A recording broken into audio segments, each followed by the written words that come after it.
Rama Rama Hari Hari Gauranga Nityananda Krishna Krishna Hari Hari Hari Rama Rama Rama Rama Hari Hari Hare Krishna Krishna Krishna Hari Hari Hari Rama Rama Rama Hari Hari Hare Krishna Krishna Krishna Hari Hari Oh Hari Rama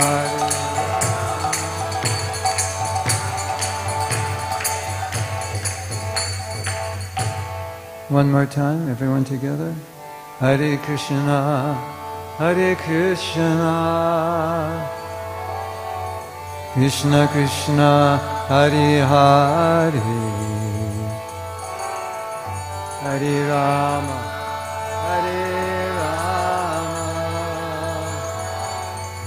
Rama Rama Hare Hare Jai Gaur Premanandi.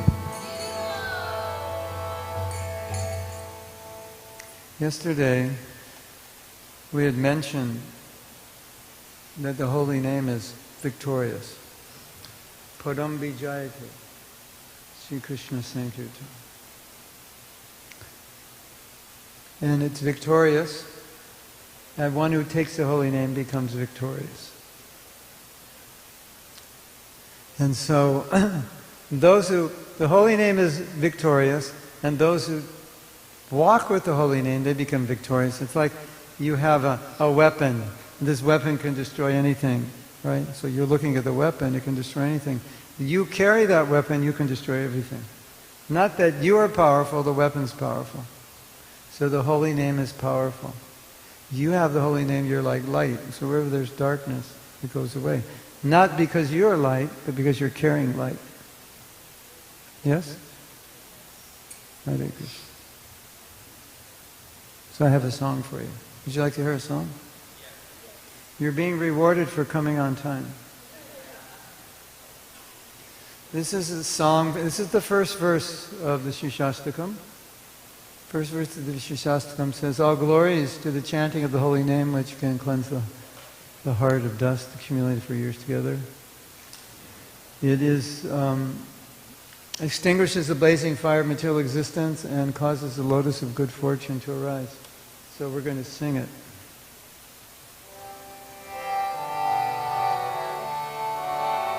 All glories to the chanting of your holy name, which cleanses the heart which cleanses the heart of all its pain. You will make the fire of samsara forever die, and cause the lotus of good fortune to arise. And then if you pick up, you can sing with me. Because your holy name is glorious, your holy name is victorious, your holy name is glorious, your holy name is victorious, your holy name is glorious, your holy name is victorious, holy name is glorious, your holy name is victorious.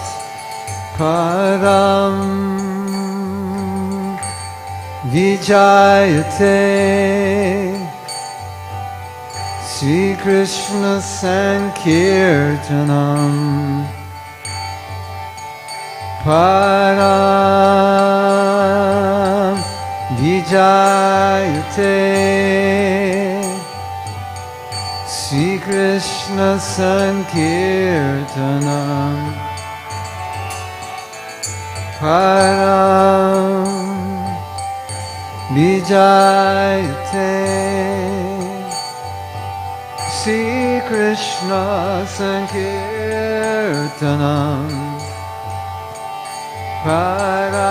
Param Vijayate Sri Krishna Sankirtanam. Hare Krishna, Krishna Krishna, Hare Hare,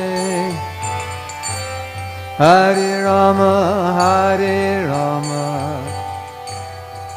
Rama Rama, Hare Hare, Hare Krishna,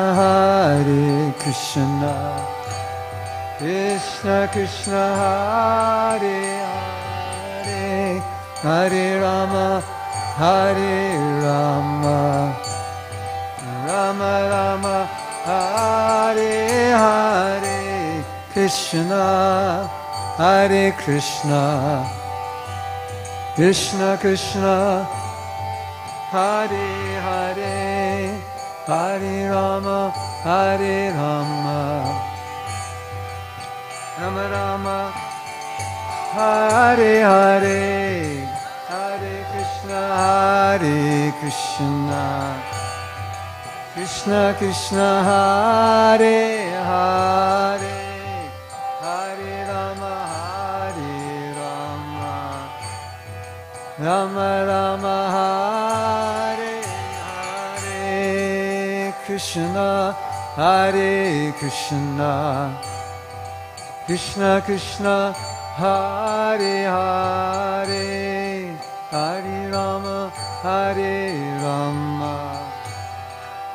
Rama Rama, Hare Hare, Hare Krishna, Krishna Krishna, Hare Hare, Hare Rama, Rama Rama, because your holy name is glorious, your holy name is victorious, your holy name is glorious, your holy name is victorious. Param Vijayate, Sri Krishna Sankirtanam. Param Vijayate,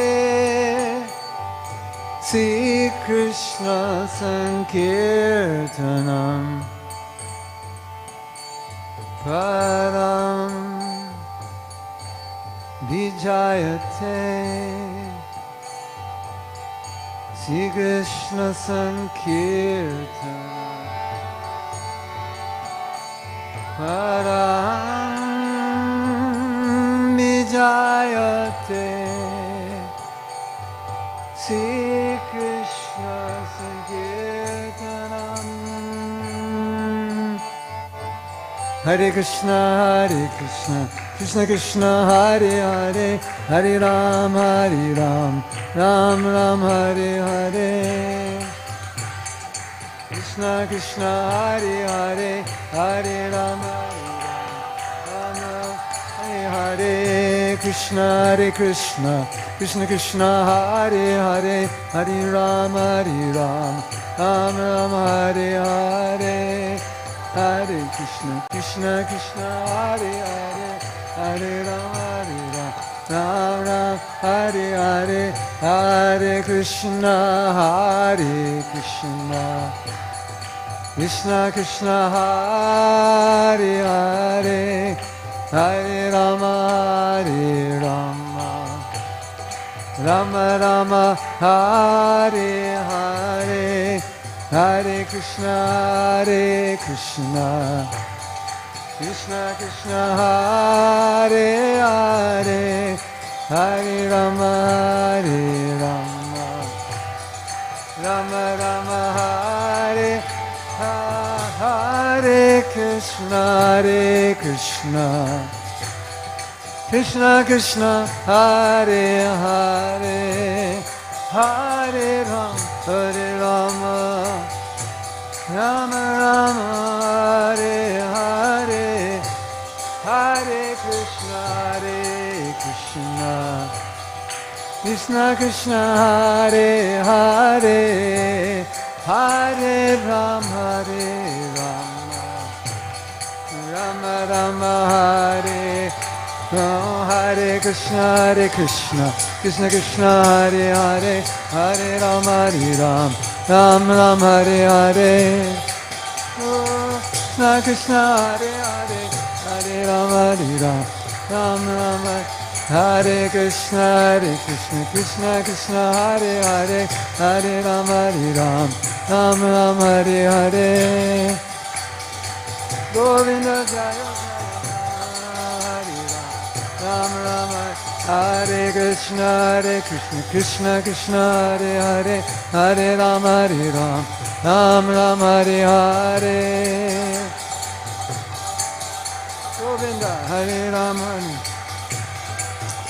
Hare Krishna, Krishna Krishna Hare Hare, Hare Rama, Ram Ram Hare Hare, Krishna Hare Hare, Hare Ram,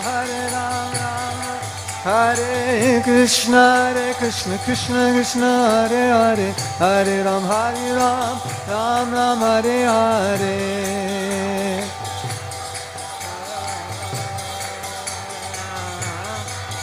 Param Vijayate Shri Krishna Sankirtanam,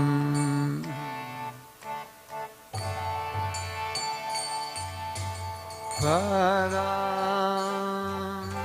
Vijayate Shri Krishna Sankirtanam, Param Vijayate Shri Krishna Sankirtanam,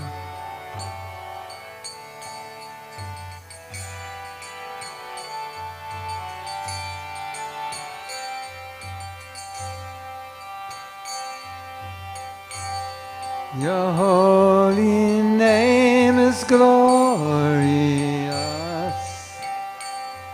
Your holy name is glorious. Can you sing that? Your holy name is glorious.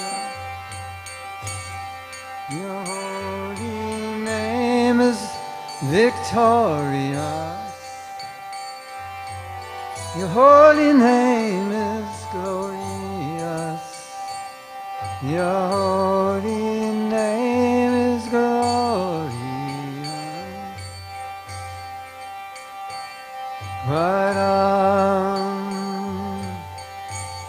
Vijayate Shri Krishna Sankirtanam,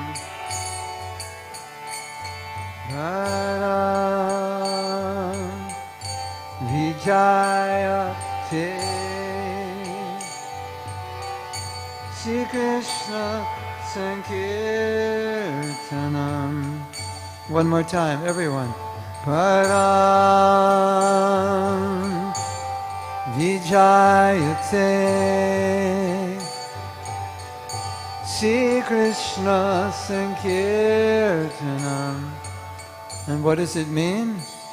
Your holy name is glorious.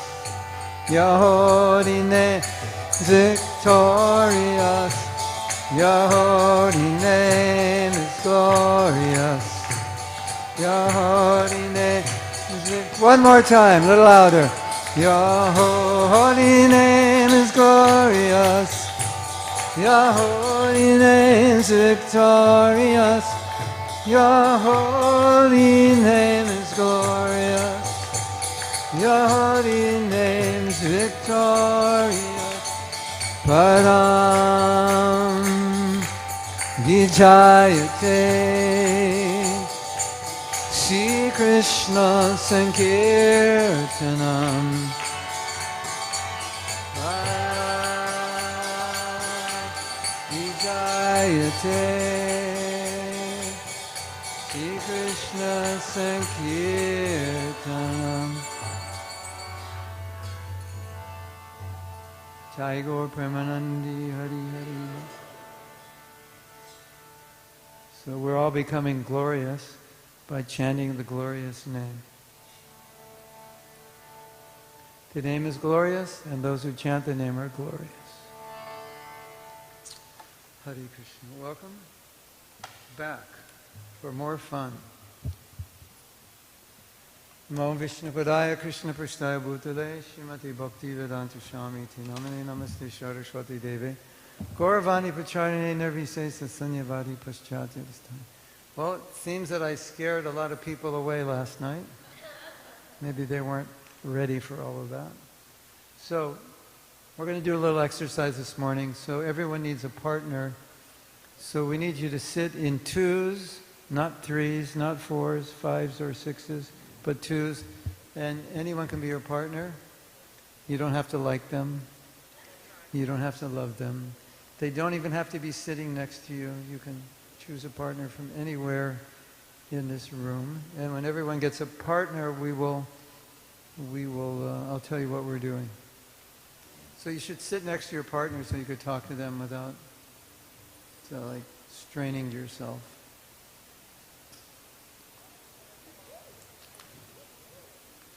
And raise your hand if you don't have a partner. Okay, we need a partner. You don't have a partner? Who's her partner? Okay. You two. Okay. Why don't you can be my partner until somebody comes. Okay? You have to you have to bring a chair over here, yeah.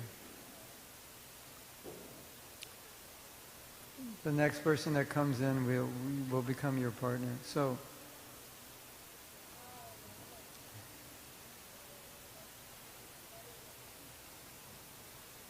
I was going to go to sleep during this exercise, but now I can't. Okay. So what we do in our Japa retreats and workshops is every morning we do a review, and we review our Japa. So you are both going to tell your partner how your Japa went. We did a scale, remember, yesterday, 1 to 10. So you're going to tell them, this morning it was 9.999. It was amazing. Or this morning it was 0.1. It was really bad. Or somewhere in between those two. And then you're going to explain to your partner everything you want to explain about this morning. Like what went well, what didn't go well. If you didn't chant any rounds before you came here, you can give yourself a 0 because that was pretty bad. Yeah. And then you have nothing to discuss other than how you're going to do better tomorrow. So we discussed what went well, what didn't go well, how I was feeling, what I was realizing.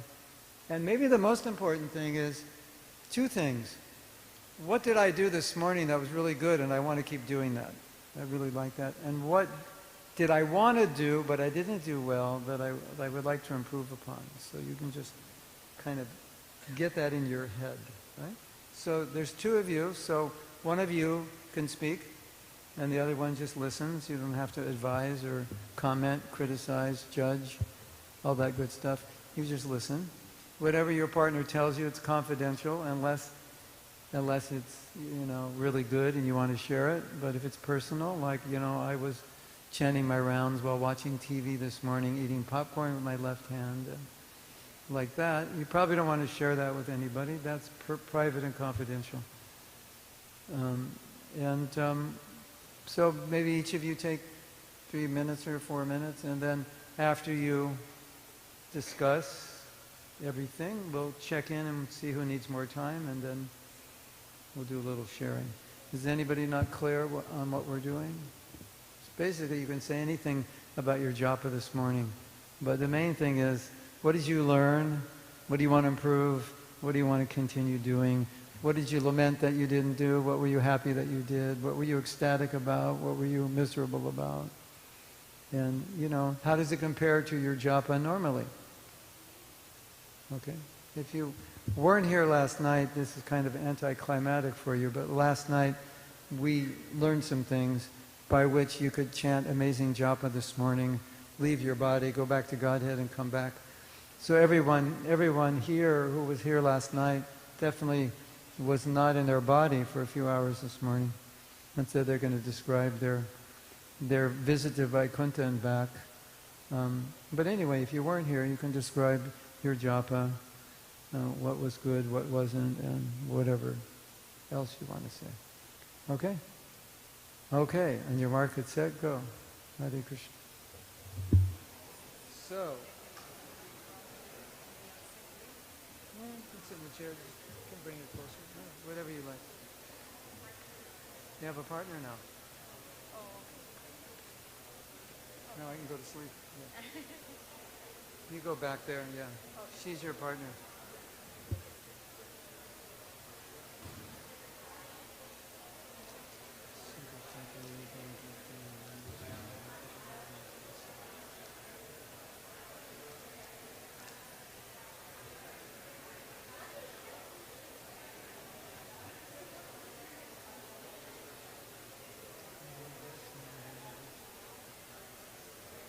Krishna Krishna Hare Hare Rama Rama Hare Hare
Who needs more time? How much time do you need? 2 minutes? Okay, let's take 2 more minutes. And if you think you're finished, keep talking. You'll discover something else.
Okay. Oh, I need some kartals. Kartal. Kartal.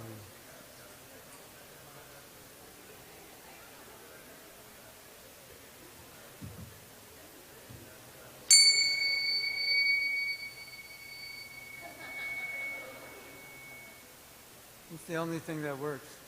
If I say time to stop, no one stops. If I hit the kartals, everybody stops. Like magic.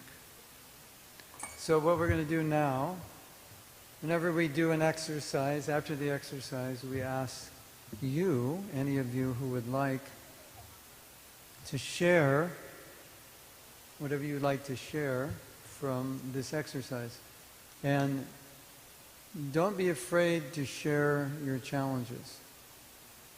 And the reason it's good to share challenges is because then we can discuss how to deal with those challenges. So you can share what went well. It's inspiring to other devotees. You can share your realizations. That's inspiring to devotees. And you can share your ecstasies and your agonies and your hopes and dreams for tomorrow's japa. So I know you're all anxious to share, but we'll have to ask you to put your hand up, and then Bija will bring you the microphone.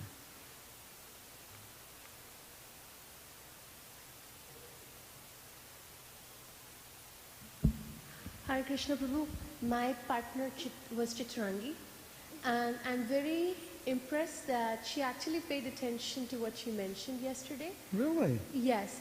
She remembered the point about, that I actually forgot this morning. She mentioned that chanting is worship, and we have to think about Krishna and not do anything else when we are chanting. So that was inspiring. So I just wanted to mention that I'm inspired by Chitrangi. Chitrangi, isn't it amazing? Someone can chant Hare Krishna and not think of Krishna at the same time. Isn't that interesting? It's possible. You can chant Hare Krishna and be thinking about breakfast. You ever done that before? Have you done that? What? Yes. Yes, sometimes? Maybe? No. No. Pure devotee. I'm sorry. I miscalculated. Pure devotee. Pure devotees don't do that. Okay, go ahead. Yeah, and then also Radhika Mangala and I were partners too. And Radhika Mangala, I know her schedule is very hectic. Still, I think she just decided to spend some time with Japa. She could only chant one round. But that was inspiring that they still tried to chant. And then personally, I felt that I tried practicing praying before chanting. I did feel difference at least in my first 2 to 3 rounds. I felt they were not stressful. Usually when I'm not done with my rounds in the morning, it's a stress. So personally, I felt praying somehow was working. And I never paid attention to this part before. I like my own voice also. I felt I was chanting in mode of goodness. Otherwise, I'm chanting more like, okay, I need to get done with this so that I can do something else. So that was very powerful. Good. I didn't tell you something very heavy last night because I didn't want to give you indigestion. But Bhaktivinoda Thakur said, if you're chanting and you're thinking, when will my rounds be done? How many rounds do I have left? What's the time? When will I finish? He said, that's an offense. And I can explain why. And the women will understand this. They tell their husband, will you go shopping with me? The first thing he says is either, do I have to? Or, okay. Reluctantly. But he's trying to be nice, so he says, okay. How long? She says, about an hour. So at around 50 minutes, what's he doing? Looking at his watch. When can we leave? How do you feel? Like he doesn't want to be with me, right? So, I know many of us have not thought like this, but in case you haven't noticed, Krishna's a person, and people have feelings. So when you're dealing with the holy name that way, if you think of the holy name as a person, then you can understand that the holy name would be offended by us wanting to just get it over with. Honey, can we get this over with? We've been at the mall for an hour. But I haven't found what I'm looking for. You said an hour. I got things to do. I'm busy. What do you got to do? I got to watch the football game. So it's like, I'm rushed to chant my rounds. What's so important that I have to do? A lot of times, it's not important. Yes. Right? Yeah.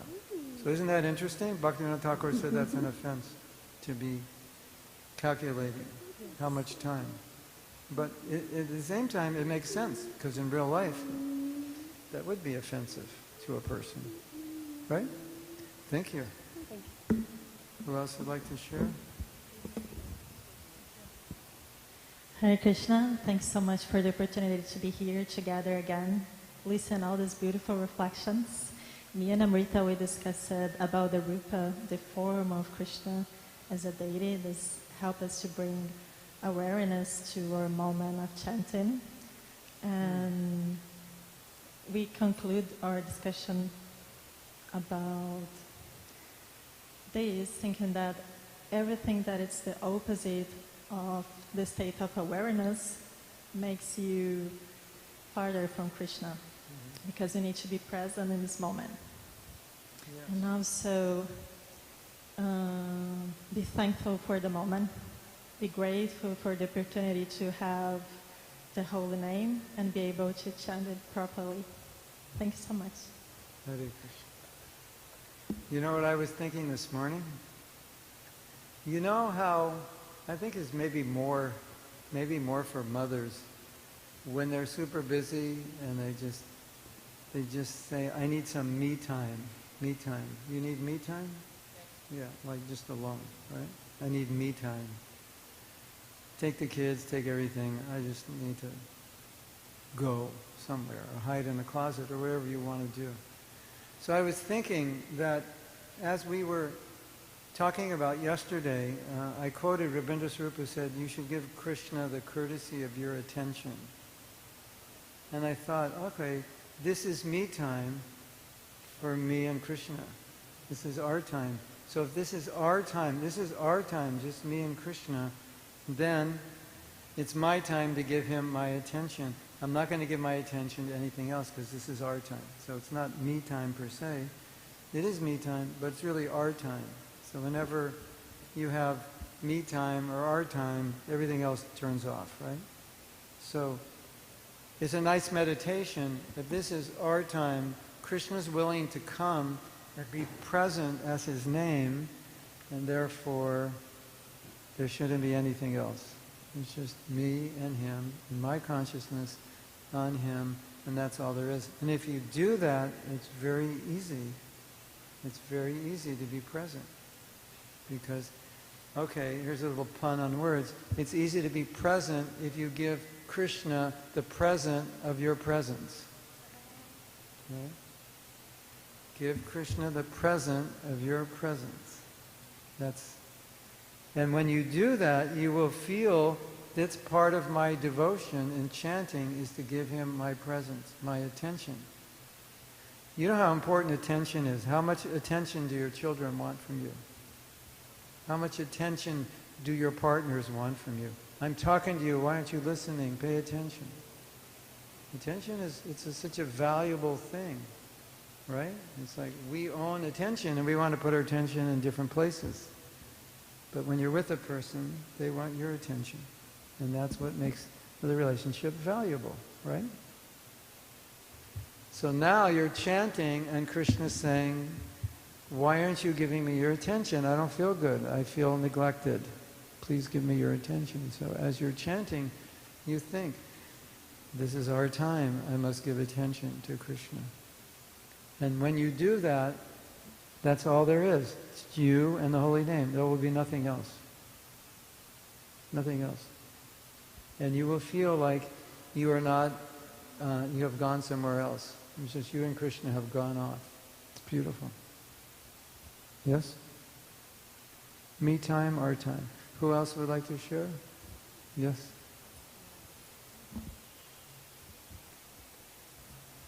Hare Krishna Prabhu. So, Amal Harinam Prabhu and myself, we were discussing about how to depend on Krishna while chanting. And I got to learn so much from Prabhu's experience as to how important it is to be mindful, to be in the moment, and to not really worry about how much time each round is taking, but really being absorbed. That's what really matters. And I kind of shared my challenge because in all honesty, I'm not a morning chanter. I find that my chanting is better in the evening.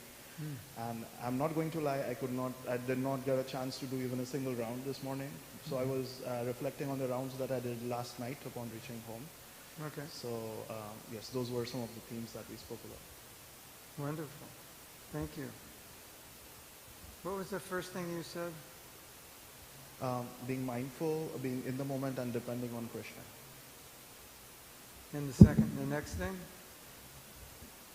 I don't remember now. I wanted to say something, but I didn't want to interrupt.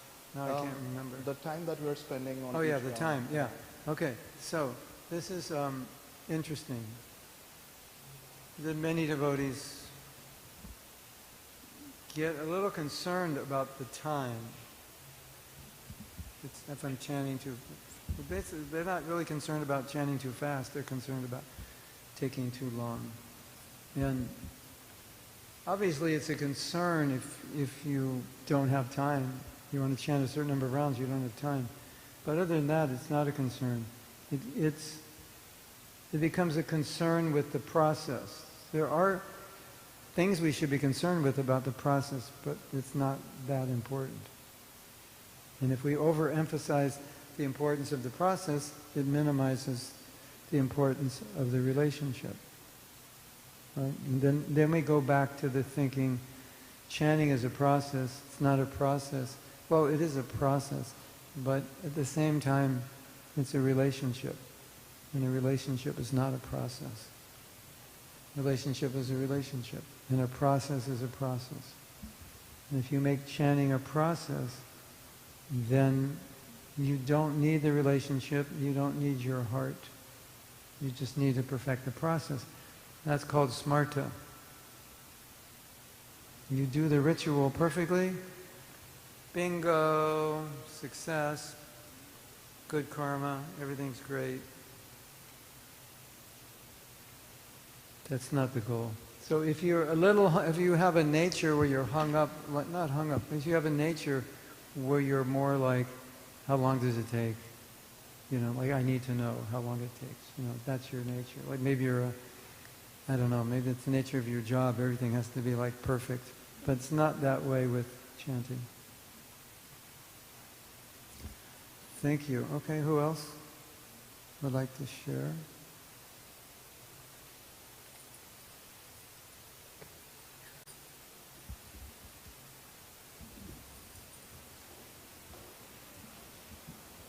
Hare Krishna Maharaj. My friend Sarthak, he shared that after 7 a.m. day doesn't exist. So he started his chanting with that mode, and he felt nice today. So and yesterday's reflections, yesterday's whatever you shared, those are really helpful in today's chanting. So I tried myself with few stuff. Like my chanting is literally very. I mean, like earlier, like I was actually, I'm in. Maybe you could come over here. Okay. It's hard to hear you, So even though it's coming out of the earlier, speaker. it's a kind of like, I saw your T-shirt. Ignorance is a choice.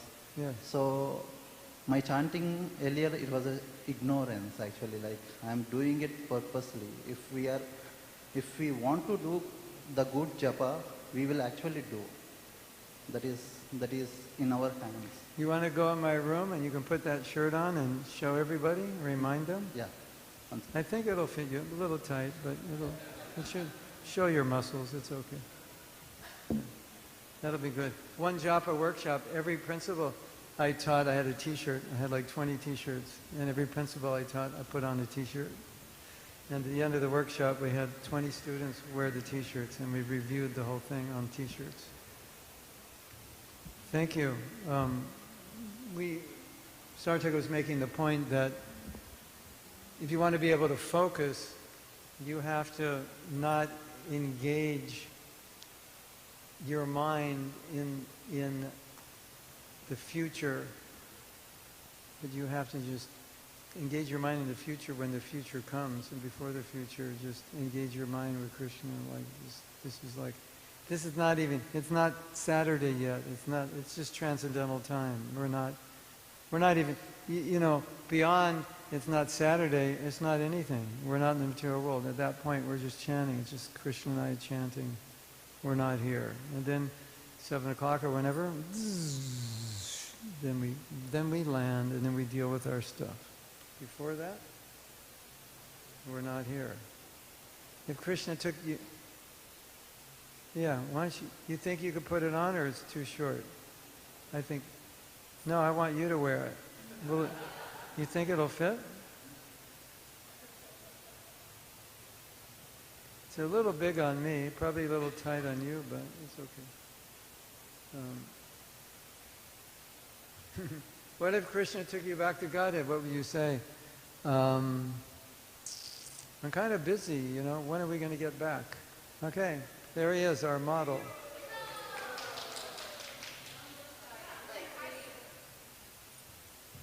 Ignorance is a choice. I'm going to donate that T-shirt to you, so you can have it. Okay. We have a website with these T-shirts. I didn't bring any with me, but we can tell you about it. Yeah, you can take off your other shirt and wear that. Yeah. Krishna says, let's go back to Godhead, and you say, how long? I'm kind of busy today. You know, when are we getting back? Hare Krishna. Who else would like to share? Yes. Hare Krishna, Prabhu.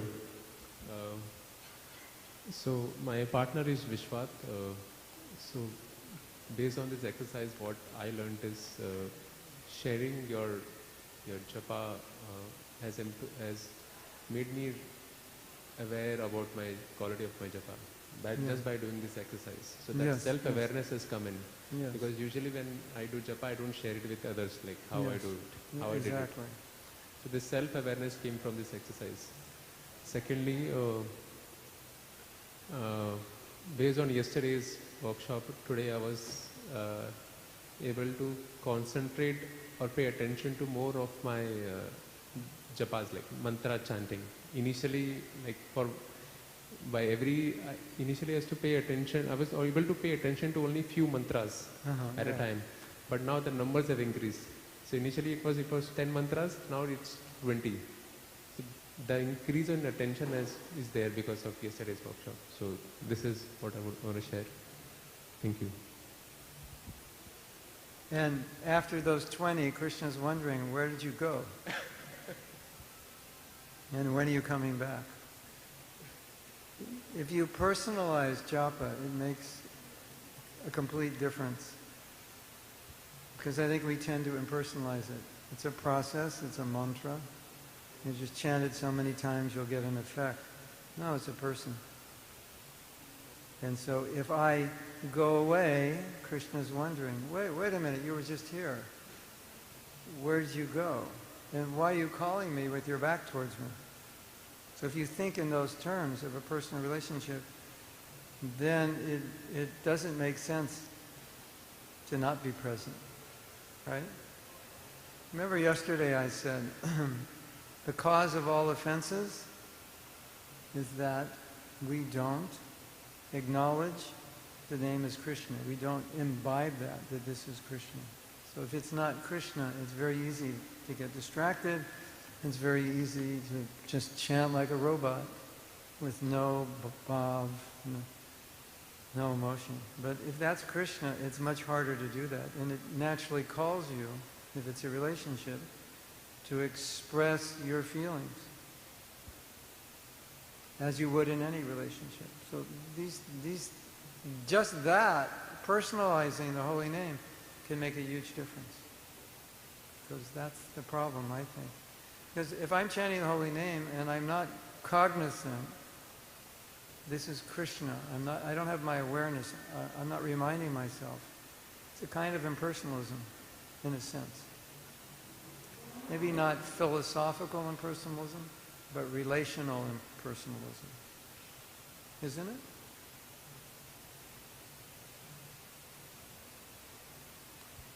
And isn't it interesting that we've heard a million times that Krishna is present in His holy name? And it's like, it has to get in here. If it just stays in here, we'll still make offense. If it gets in here, then everything changes. Oh, Krishna's here. And Krishna's allowing me to connect with Him, and He wants me to connect.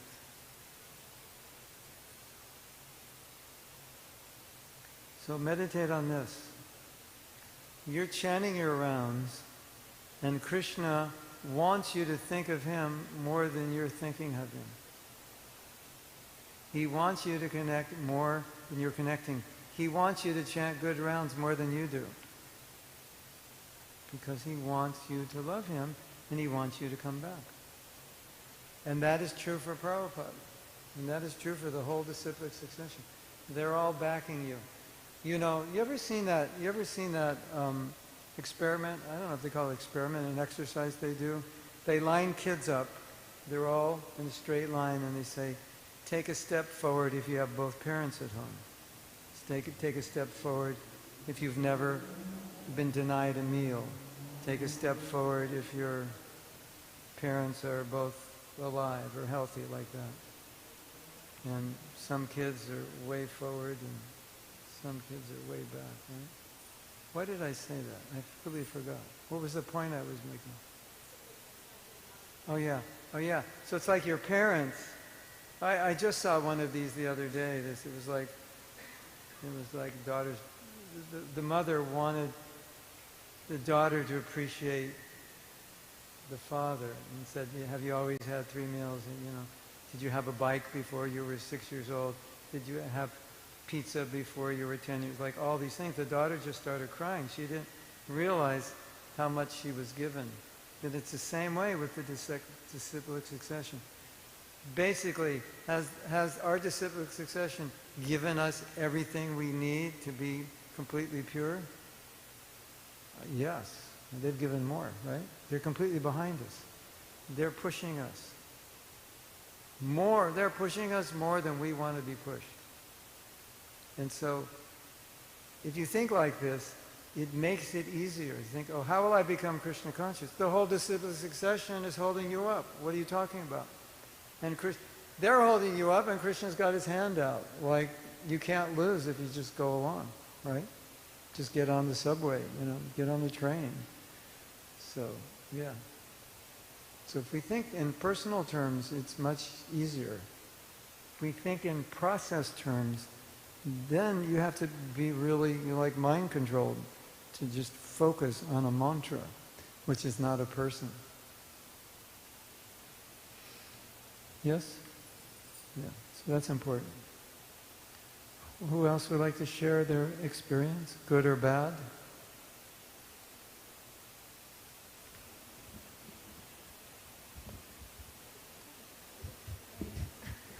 Hare Krishna. I was reflecting that having done this Japa workshop years ago, pre-kids, versus now,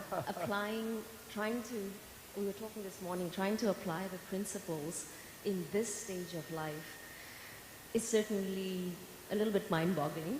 Yeah. I know logically it's like wake up earlier and get it done, but practically no, life happens with kids and it doesn't practically work out. So I was just reflecting with Radharani that now, initially when I'd done the Japa workshop, it was like, okay, it'll take me a few rounds to get into the zone and then gun through and then it'll be focused. But now if you just literally have time to do patchwork, like few here, few there, I need to up that skill to be able to zone in at that time. So in that round itself, be able to zone in and not be like, hey, it's okay, a few rounds later, I'll get into it. So that was sort of a reflection that I'm like, different stage of life, but being able to apply the principle to appropriately in this stage. Yeah, and I'm glad you brought that up, because I remember as a young devotee, it would always take a few rounds to get into it, sometimes 6, 7, 8. And I completely discarded that whole idea. And now my idea is first bead. You should arrive at the first bead, which is why I wrote those Japa affirmations books. So you create the mood before you start. You don't wait for it. You don't have to. Because you're creating the mood. What you're saying is, what you're saying and what I used to think is, I'm waiting for the holy name to reciprocate. Okay, that's fine. Why don't you start by putting your emotion into it? Then it can immediately reciprocate with your emotion. And when you say, I'm waiting for the holy name to reciprocate, really what's happening is it's taking you a while before you give. And then the holy name's reciprocating to what you gave. So if you give it in the beginning, then you get it in the beginning. You don't have to wait. And if we take on board everything we talked about yesterday and do that before we begin chanting, then when you begin chanting, you're already starting at a high level. Like the level maybe you didn't even get to before. You can get even higher right away. So that's why I was giving that analogy of you touch your beads. And you basically, when you touch your beads to chant your first round, you're kind of connected with all your past japa at that moment, good or bad. And so if every day it's bad, we connect with bad and we start with like, oh, it's going to be hard and I've got to work up from bad. But you don't have to. And even better news is, if you chant well every day, then when you put your hand in your bead bag, you automatically will start there. You'll start good because that'll be what's in your consciousness. And there's another thing, which is, you've got to listen to this because this is really important. Bhaktisiddhanta said, if I do not chant properly, faith will not develop, because faith develops by experience. So Well, faith will develop in a negative way. If I'm chanting and I have bad experiences, then my faith in the holy name is that it's difficult. That's what I will believe. It's difficult to chant. It's not sweet. Kirtan is sweet. Japa is not. That's what I will develop. If I chant properly, then I will get a taste. And what will happen? Because I get a taste, my faith increases. Yes? So it's really dangerous to chant bad japa because it undermines faith. And every day we chant bad japa, we make it harder for ourselves the next day. Don't we? Every day we chant good japa, we make it easier for ourselves the next day. Think about that. Do you want faith? We all know this. We all have experience. If you chant poorly at a certain point, it's so hard to chant because there's no taste. Right? You just chant. It's like for lack of a better word, it's like drinking cement, basically. Like if you had to give a visual of bad japa, what would it be? Or a visual to relate your experience. Something like eating sand, drinking cement, right? Eating clay. That's if you like it, being hungry. Yeah.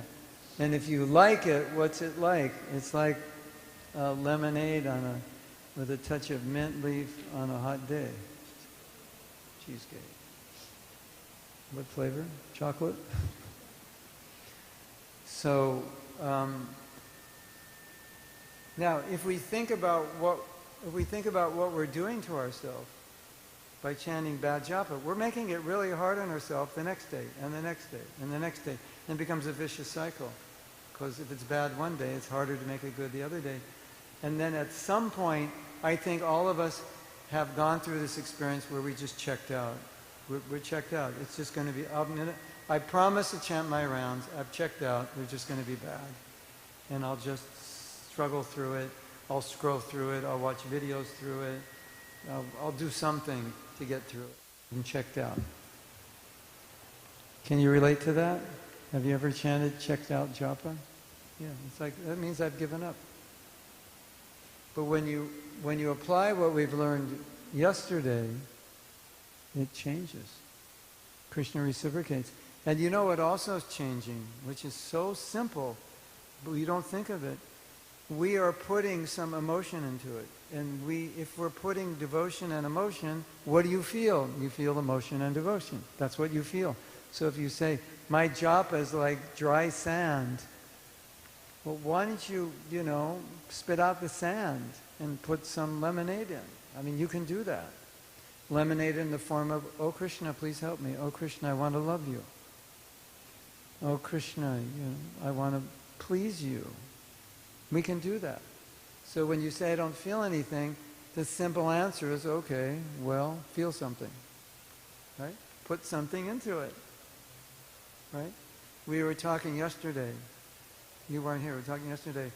That automatically happens in kirtan, right? Because as soon as you sing, what happens? Heart opens. It just, boom, it opens. Immediately there's feeling. That's why we don't get bored with it. And we get bored with japa because if we're not careful, we check out. Because we're trying to do it as a process and there's no relationship. So we check out. It's just a process. And it's like impossible to control the mind. It's just, you can't do it. But when you're attracted to something, you're fixed. It's not hard to control the mind. Oh, Krishna, please help me. I'm fallen. I need your mercy. That's not hard to control that mind, is it? But the mind of just hear and just listen. You've got to be like a pretty elevated yogi to stay on that level. And we can't do it, and it's a lot of work. And then you get tired. And it's like, wow. Finish your rounds and like, well, I have to take a nap. That was hard. You ever feel like that? Like it was so hard trying to control my mind that after my rounds I'm exhausted. But if you chant properly after your rounds, you're inspired, right? Isn't it? Yeah. Did you want to say anything else? No? Okay. Hare Krishna. Thank you so much for yesterday's session and this morning so far. So my partner was Tharani, and we both had the same takeaway that we reflected on this morning, which is that we are so fortunate to know Krishna and to know the holy name, because such a small portion of people in this city, what to speak of globally, know Krishna. So it just, for me, like when I reflected on that this morning, just made me take the japa a little bit more seriously. And actually, I've been reflecting a lot on the fact that it would be so scary, life would be so scary to not know Krishna and to not know the holy name. I also took the opportunity to read some affirmations out loud from your book, and that was really nice because I also thought it was different, that I felt like I was talking to Krishna in a way that I don't speak to him, and it really made the point that he is a person real. Yes. It's so weird to say out loud, Krishna, I'm so grateful to chant, and I'm approaching you, and then start to chant. I felt so strange doing it, and then I realized, well, it's because you don't see the holy name as a person, and you don't actually see Krishna as a person, which is why this conversation is really strange. But the one challenge... That's a really good point. Can you say that again in case anyone was not listening? So I said some of the affirmations from Mahatma Prabhu's book this morning, and I felt so strange saying to my deity in my home altar, like, Krishna, thank you for letting me chant. I'm so grateful, and saying these things to him. And I realized the reason I felt so strange is because I don't really believe in my heart that he is a person and the holy name is a person. And saying it in English, which is the language that I think in and that I speak in, is also interesting. And even this morning when we were saying Param Vijayate in the translation, I just realized it's nice to sing the prayers in the Bengali language and the Sanskrit language, but to say it in a language that like resonates with me in my heart, and your affirmations are in English, like that was like, whoa, I'm having a conversation with Krishna in a way that like is deep. Yeah, in a language that resonates with me. Because we sing prayers and sometimes the translation, we don't always think about the words that we're singing. We'll do Guru Puja or whatnot, even the Shikshashtakam. So thank you for that. Want to hear something funny? I would love to. You just reminded me. Actually, I gave 2 workshops here in Toronto, like, I don't know, 15 years ago. One workshop was on prayer, and there's a song, Manasa Deha Geha Yokinchu More. I give my body, mind, words, everything to you, and Krishna, you can give me life or you can kill me, whatever you want. So I said, have any of you chanted this song, Manasa Deha Geha? And everybody said yes. And then I said, I didn't tell them what it meant. I said, would any of you go to the deities right now and say, Krishna, if you like, you can kill me? And no one raised their hand. I said, you sang that. You didn't even know it. Just to underscore your point. I'm working on recording the entire Shikshashtakam in English. And that was one of them. That song I sang is being worked on right now in London. So yeah, I'm excited. It has a different effect. Pray for me that we get it done. It's not easy. Okay, thank you. Yeah. I think the mic is still on. So when thinking about, like, one of the affirmations that I read this morning was number 10, and it ends on one of the points you just made, that, I chant the holy name, praying to Krishna to help me to become qualified to go back to Godhead, knowing that he wants me to come to him at the end of my life. And actually, after the session yesterday, I was talking to another participant, and this is so hard to believe, that after all the times that I've messed up and all the time that I've wasted, like really wasted, that if I'm sincere and I'm repentant, that Krishna would want me to come to him at the end of this life. Yes. It's just hard to believe. And Yes. so it's just like, how do I believe it in my heart? And it's... You will believe it by Sunday night. If it's the last thing I do, you will believe it, because that's part of what we're going to do. Because I don't... who was I talking to? Maybe it was talking to you, or I was saying, I think one of the biggest problems in ISKCON, and you're not going to, nobody's probably said this, I think one of the biggest problems in ISKCON is that there's even one devotee in this movement who doesn't fully believe that Krishna loves them unconditionally. I think that's a huge problem. And you're not alone. There's a lot of them.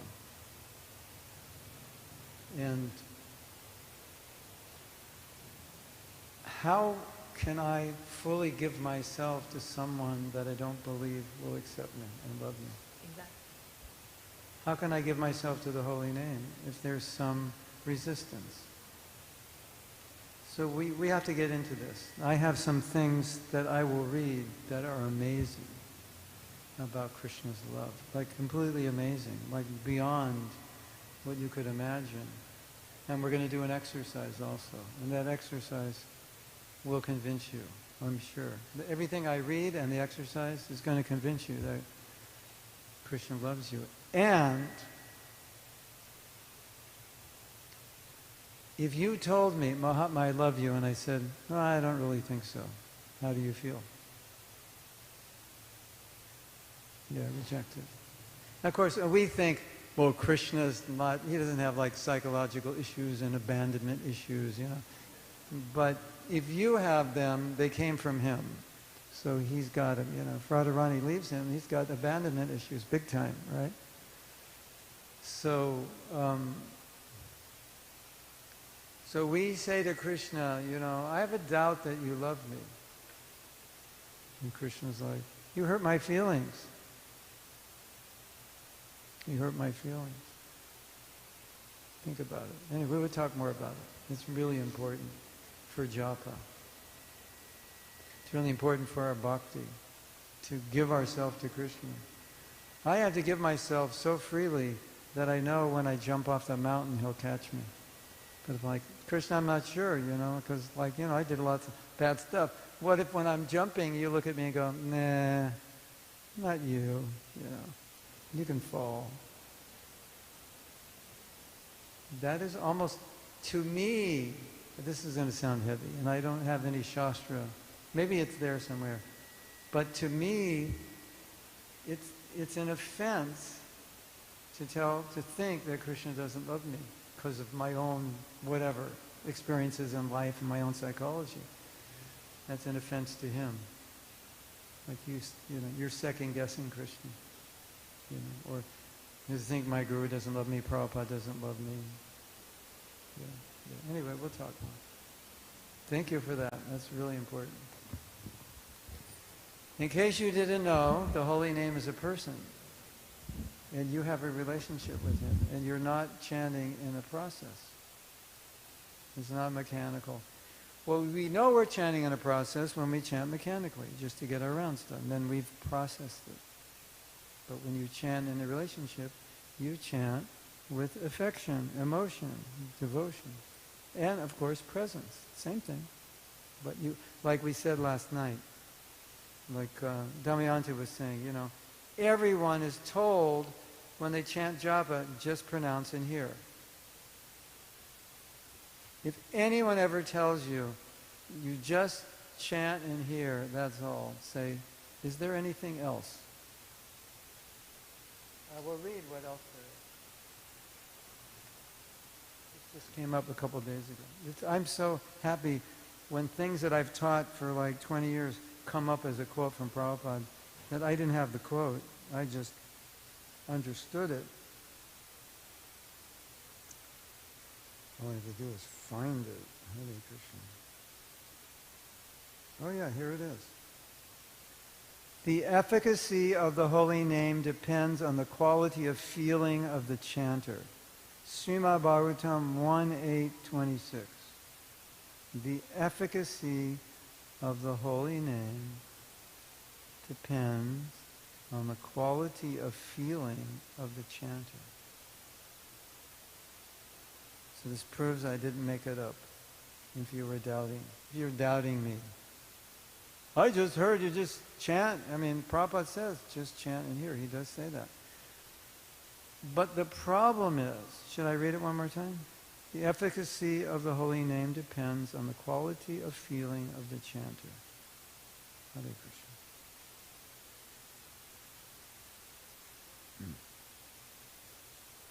where it's from, 1:8:26, I believe. Yeah. Purport.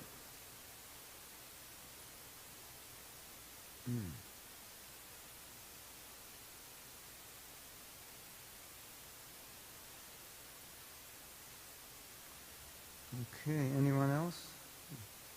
Yeah.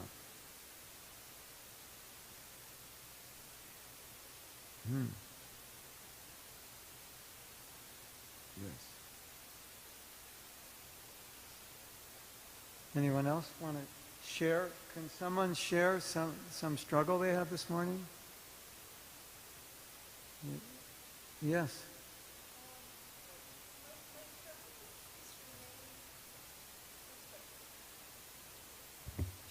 My struggle was to just remain steady in that mood in which I started chanting. It was very nice when I prayed. It was very nice when I was hearing my voice. Keeping my eyes closed was helping me, but just being in that mood, in that, access was very difficult for me. I felt like I'm just continuously fighting with something. Yeah. Well, I can explain why. How many times have you not chanted in that mood? That's what you're fighting with. It's become a habit. So this is good you brought this up. When you come to a Japa workshop, what you're doing is trying to create new habits that go against, you're trying to create better Japa habits. Even if you chant well, you can always chant better. You can always improve. But we're coming into what we're used to, and that is ingrained in our minds. And it's like ingrained everywhere. Our mind, our body, you know. You just naturally will chant a round or two well and just go off. And then, come back at 16 and realize, oh, I've been off for the last 14. I'm not saying you, but that is not uncommon. And we do that. How long have you been chanting? 16 rounds? All right. If you do something every day for 2 hours for 4 years, you get good at it, whatever it is. Like you could pick up an instrument now, and you practice that instrument every day for 2 hours, you'll be really good at it, even though you start this late, right? And even you can learn a language. Every day, 2 hours, practice a language, you'll be speaking fluently, maybe in 3 years or 2 years. So we're learning how to improve, coming in from the way we used to do it. So when we try to improve, what happens after a while? The habit kicks in. So now let's understand what we're doing. We're trying to create new habits. How do we create new habits? Through practice of those habits. And what do you have to do when you want to create a new habit? You have to practice against the old habit. And the old habit's going to say, do it this way. It's comfortable. The old habit is comfortable. The new habit is not comfortable. That's the problem. Even though you're getting a taste of nectar, it's out of your comfort zone. So go like this. This is a good exercise. Hold your hands like this. Notice what hand's on top. My left hand's on top. Okay. Everybody, not just her, everybody. Okay, now I'm going to take my hand out. The left hand's on top. I'm going to put the right hand on top. It's kind of awkward. So put the opposite hand on top. Everybody. That feels really awkward. Doesn't feel comfortable. We're not used to it. That's what it's like change your japa. You just like, don't you want to just go back to the other one? Because this is like, feels weird, doesn't it? Like it's not comfortable. So you want to go back to this. So our comfort zone is bad japa. Because bad japa, you just chant and you don't have to do anything. Right? Like, there's really no effort. Just, schnick, stick, ram, schnick, stick, ram, it's like it's effortless. But to actually make an effort is like, well, I'm not used to that. And I have to think that Krishna's in his name. I have to connect. I have to pray. I have to try to listen. I have to isolate everything in my life other than Krishna. I have to give this morning completely to Krishna. I don't get any of it for myself. I'm not used to that. But what did I say last night? The goal of this workshop is to make it impossible to chant bad japa, to cause you to forget once and for all. I don't know how to do it. The only way you can do that is through practice, again and again. So when the conditioning, the habit kicks in, you catch yourself, you stop, and you wind yourself up again and say, no, we're not doing that anymore. And you practice. Practice, practice. Eventually, you'll get so practiced, when you start chanting, everything you learned here, you will do. You don't have to look at your notes. It's all become embodied. This is how you chant. That's the goal, to embody what we're learning. So much so that as soon as you put your hand in your bead bag, it's like a program goes off in your mind. You know what to do. Like, I'm not going to chant like this. I don't. That's what I used to do. But now, when I've embodied everything through practice, when I put my hand in my bead bag, it's immediately Hare Krishna, Hare Krishna. I know, close the world, pray, listen. That's just what I do. Because that's proper japa. And I've reprogrammed myself so well, so deeply, to what proper japa is. It's really hard to chant bad japa. It's like it's like when you're good at something and you know how to do it, it's really hard to go back to the old way. Right? That's the goal. But you have to practice. That's what I was saying before. That's the reward of practice, that you embody it. So if you remember that when it's difficult, you remember it, then it'll pull you back. Has anyone ever chanted japa with Radhanath Swami? Any of you? Or seen him chant? Yeah. The way he chants. Yeah, he's like, I think, can I try to imitate him? We're from the same religion, the same age. So, kind of look the same in some way. I'm not that advanced, but I'll try to imitate. Imitation's good, yeah. Hare Krishna, Krishna, Krishna, Hare Hare, Ram, Ram. Hare Krishna, Krishna, Krishna, Krishna, Hare Hare, Ram, Ram. Hare Krishna, Hare Krishna. Isn't it something like that? Yeah. So, if you see him 20 years ago, he's doing it. 10 years ago, last year, today, tomorrow. That's the way he chants. It's embodied. And you will notice that he's not the only one, but I chanted with him once, and I was like, oh, yeah. That's how he chants. And I see him, like when I'm in Mayapur and he's there for the festival, I noticed. Yeah, it kind of stands out, so I noticed. But the fact is, senior devotees who have a taste for the holy name, you look at them, it's the same thing. They do it the same way every day. They've embodied it. It's just how they do it. You know? Just like if you play mridanga, he's good at mridanga. You don't play bad one day and good one day. Right? Jai Jagannath. You don't, like, if you're good at mridanga, you don't know how to play bad mridanga because you practice. Right? Like, can you play that beat poorly? I don't know how. I only know how to play it right. That's what I practice. So that's what we want to do. And if you can do that, wow, you're good. Back to Godhead. Your name's on the list. Yeah. So we want to go back to this other point, which I want to make, which is so important. We are not going to become Krishna conscious because of our power, but we're going to become because of our effort. I mean, there's a difference. Did that confuse you? We're not going to become Krishna conscious because of our power, but we're going to become Krishna conscious because of our effort. This is very interesting. By my power, my strength, I cannot become Krishna. I cannot conquer Maya. I cannot pull myself up. That's not possible. But by my effort, I can attract Krishna's mercy, and he will pull me up.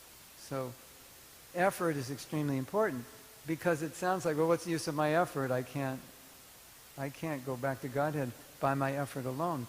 No, you can't go back to Godhead by your strength, but you can by your effort. Now listen to what Bhaktisiddhanta said. This is so important. He said, an offense to the holy name is when you don't try to avoid the offense. That's the offense. It's the lack of effort which is the offense. Isn't that interesting? So, like, if you're trying, it's not an offense. It's an offense when you don't try. How many times have you chanted japa and just like, blah, blah, blah, blah, blah? You didn't try. You just pick up your beads like more than you want to count, right? That's the offense. Not that you're like, my mind's wild, I can't control it, but you're trying. It's not an offense. Prabhupada said it.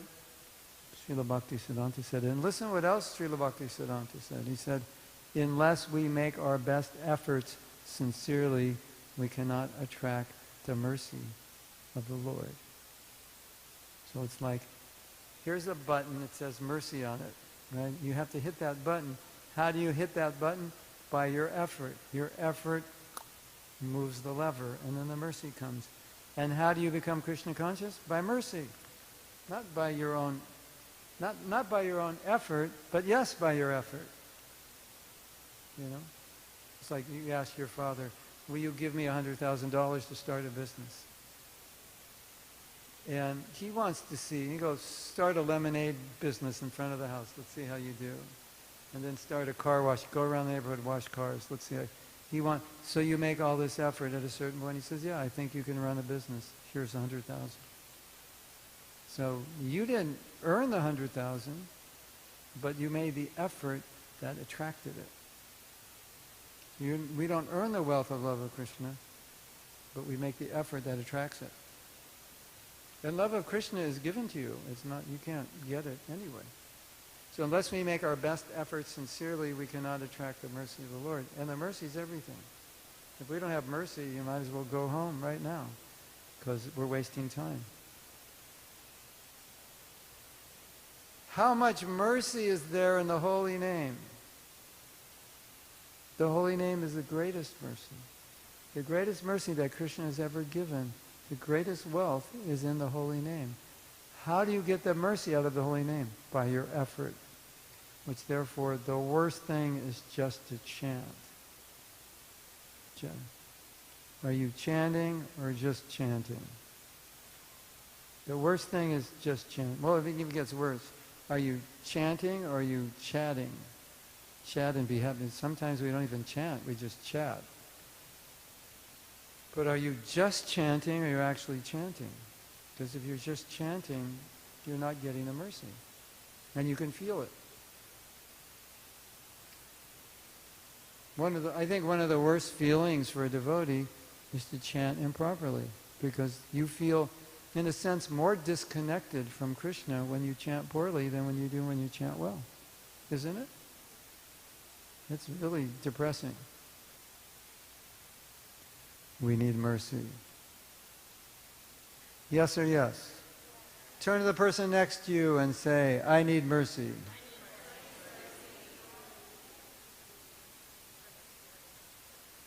Yeah. Without mercy, we're nothing.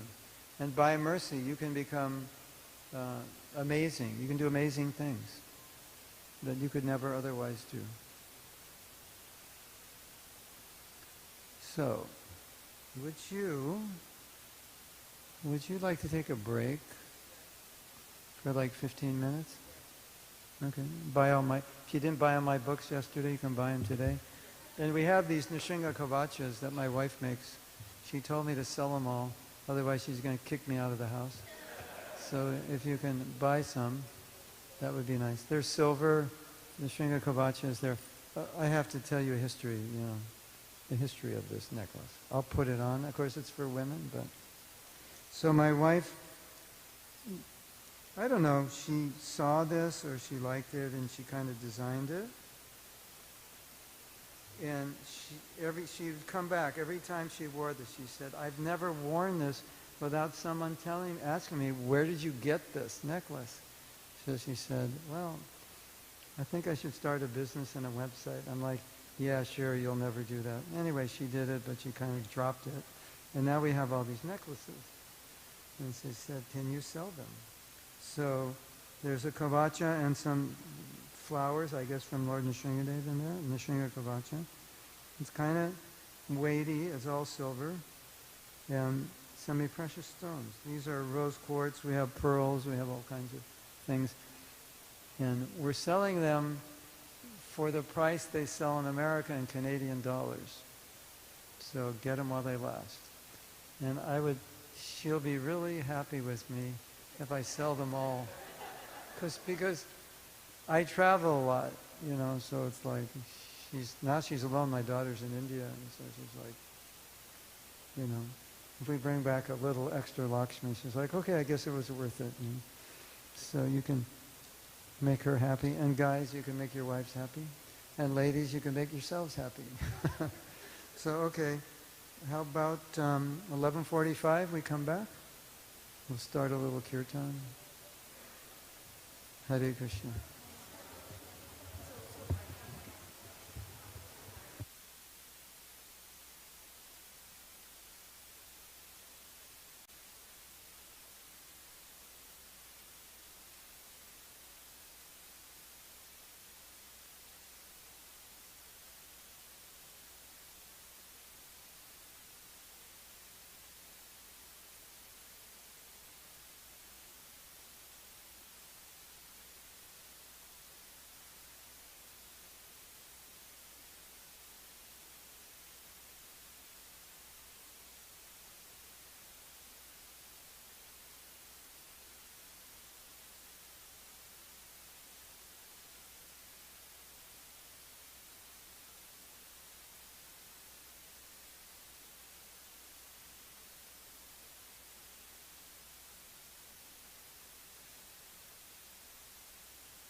Krishna Govinda.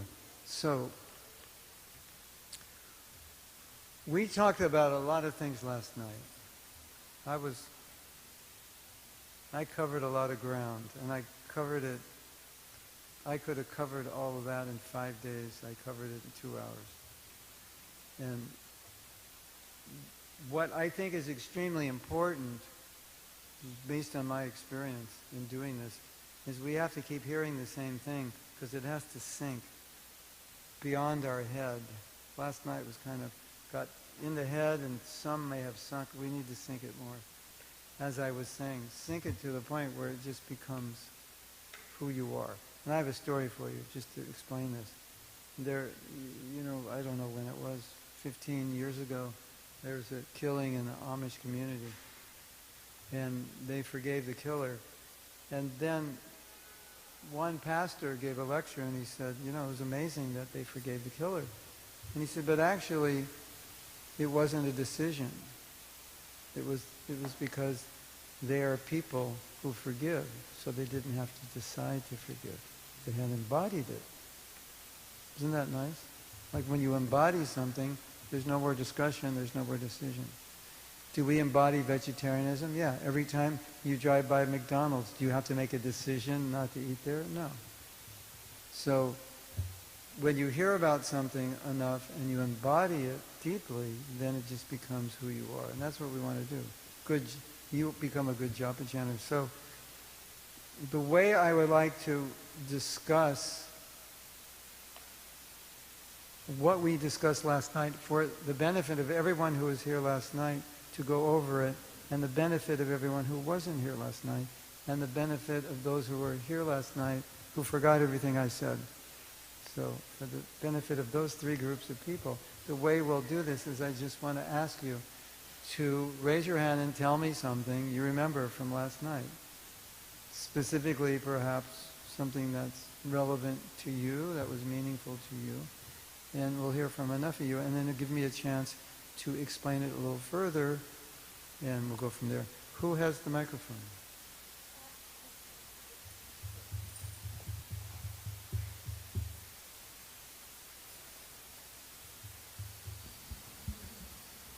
Hare Krishna. So what I vividly remember from last night was, if we are attentive during deity worship, why can't we be attentive during chanting? Because it's non-different.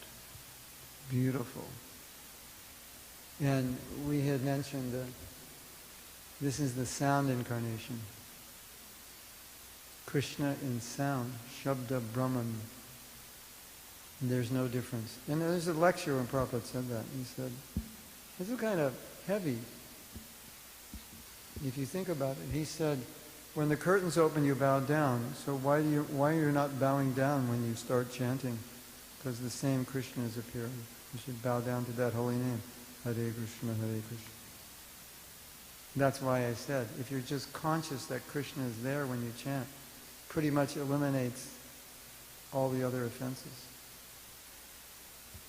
Or at least offensive distraction. Yes? Hare Krishna Prabhu. So yesterday you had spoken about pressing the red button and the green button.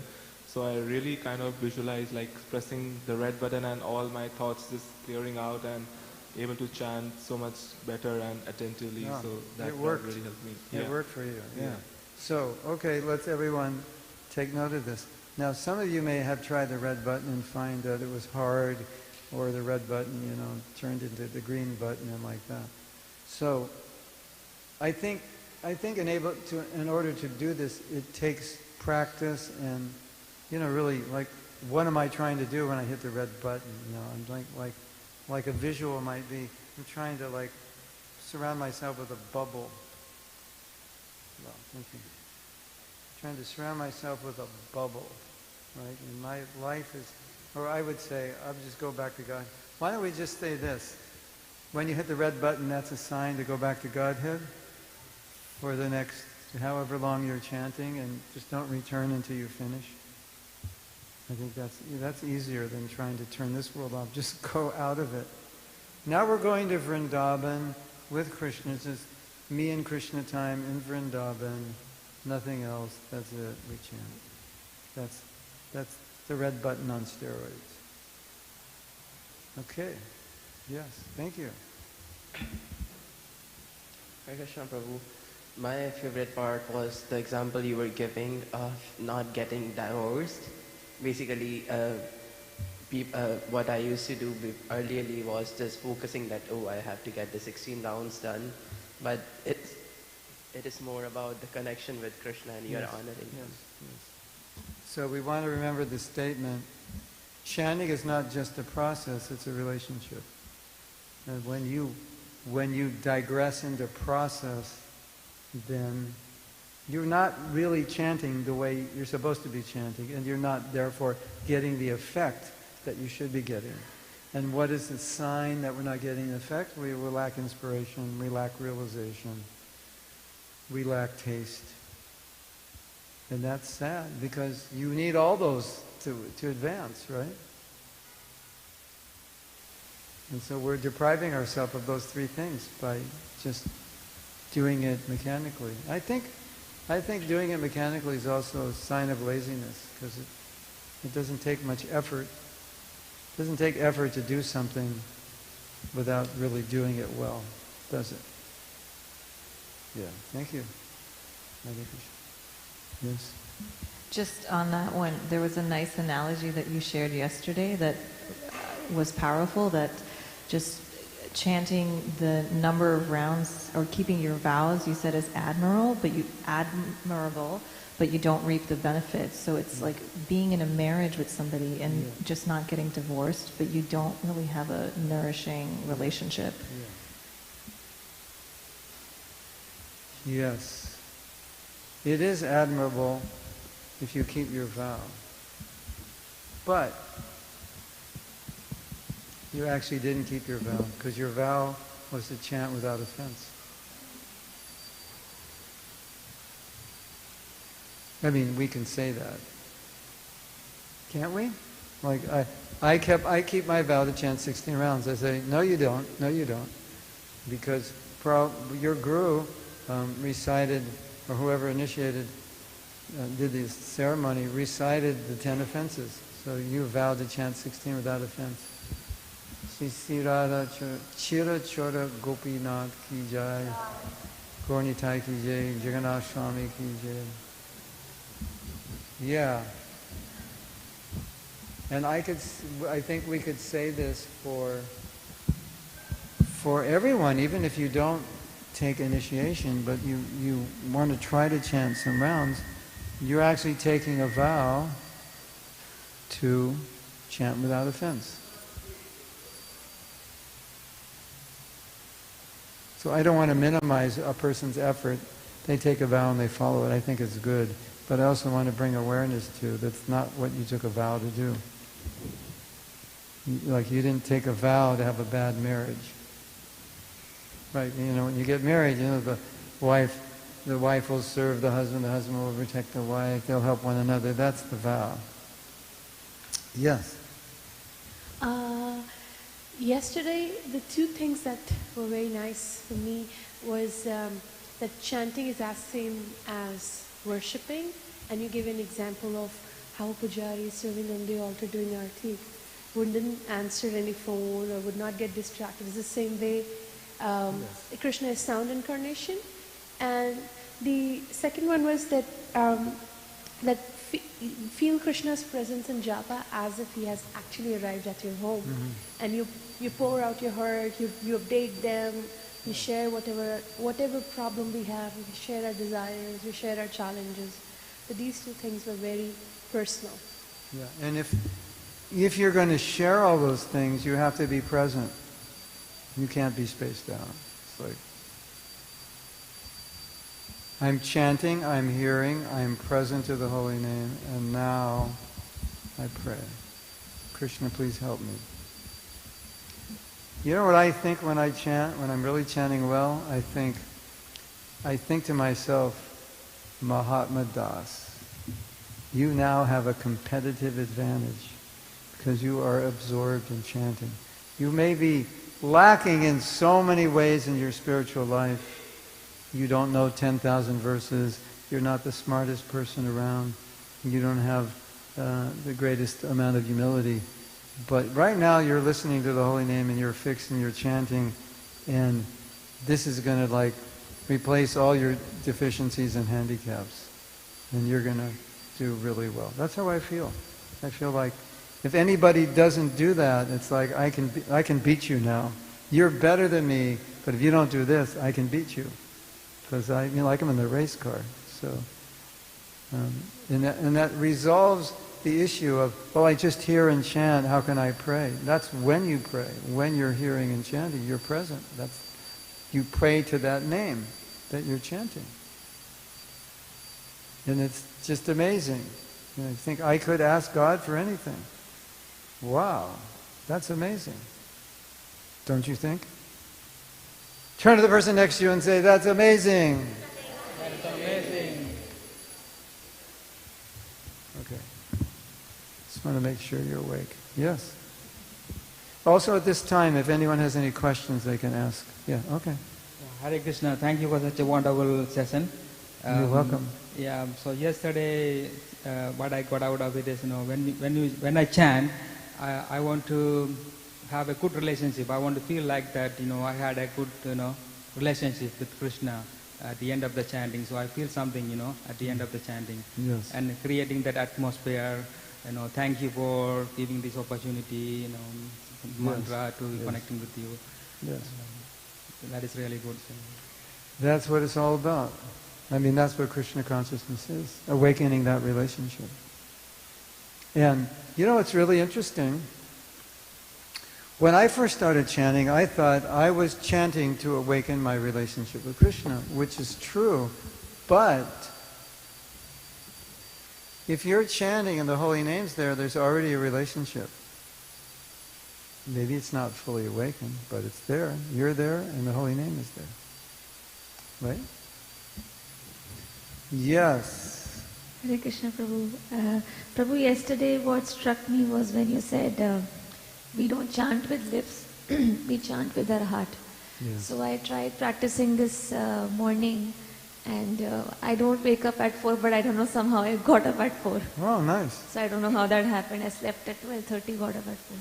So, so when I was chanting with heart, what I realized is when I took a break in between, my heart was still chanting.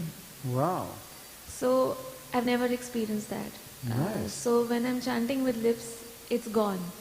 But because I was chanting with heart, at least the first 2 rounds, the heart was still humming. I don't know. Yeah, that's perfect. So I felt that today. The other thing was you said about emotions.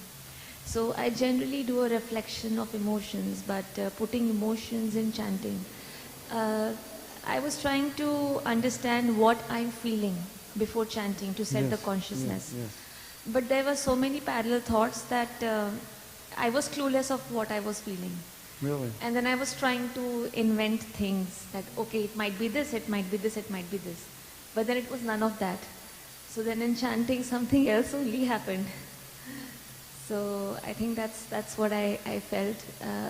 I remember this quote from His Holiness Radhanath Swami. He said that all of us have one fundamental need, to love and to be loved. Yes. So sometimes in my chanting meditation, I try to express love to Krishna, but I think today I experienced that I also want him to love me. And love like actually doing things. I have some good news for you. You don't have to do anything to earn his love. He's already giving it. There's nothing you can do to earn Krishna's love. He's already giving it. It's not to be earned, it's to be received. So you don't have to want it, it's already there, you just have to receive it. Nice, huh? I want to say something.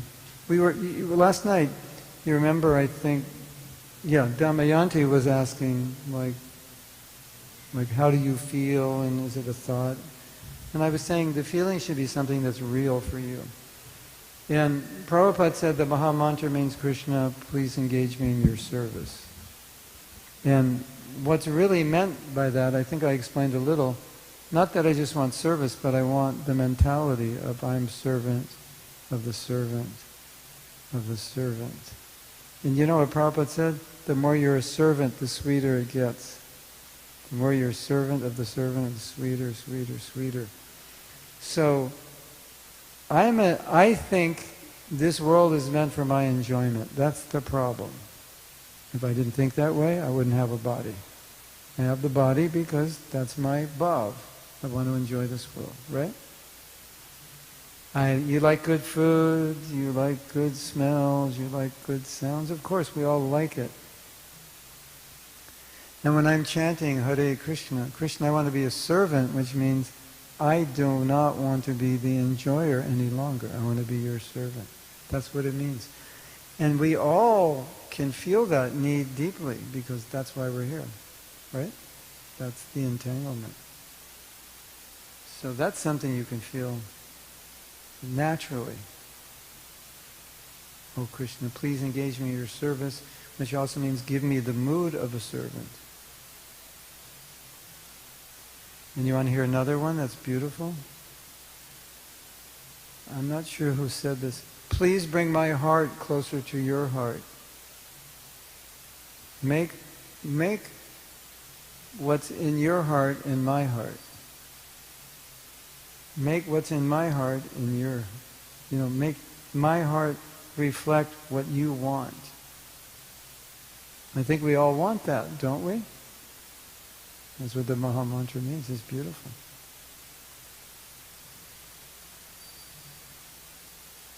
And another meaning of the mantra, which I think we can relate to, is, please accept me.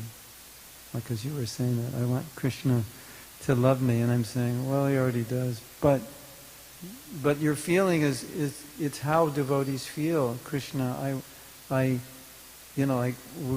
can I come back into this relationship, or am I, is the door shut on me forever?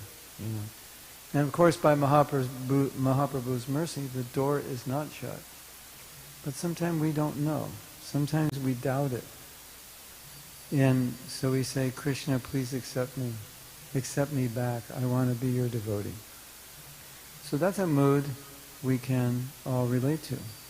And another time Prabhupada said, oh my friend, the meaning of the Maha Mantra is, oh my friend.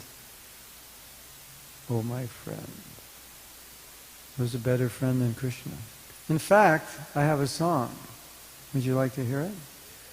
Okay. Okay, I need a mridanga player. You know any mridanga players? We need the harmonium again.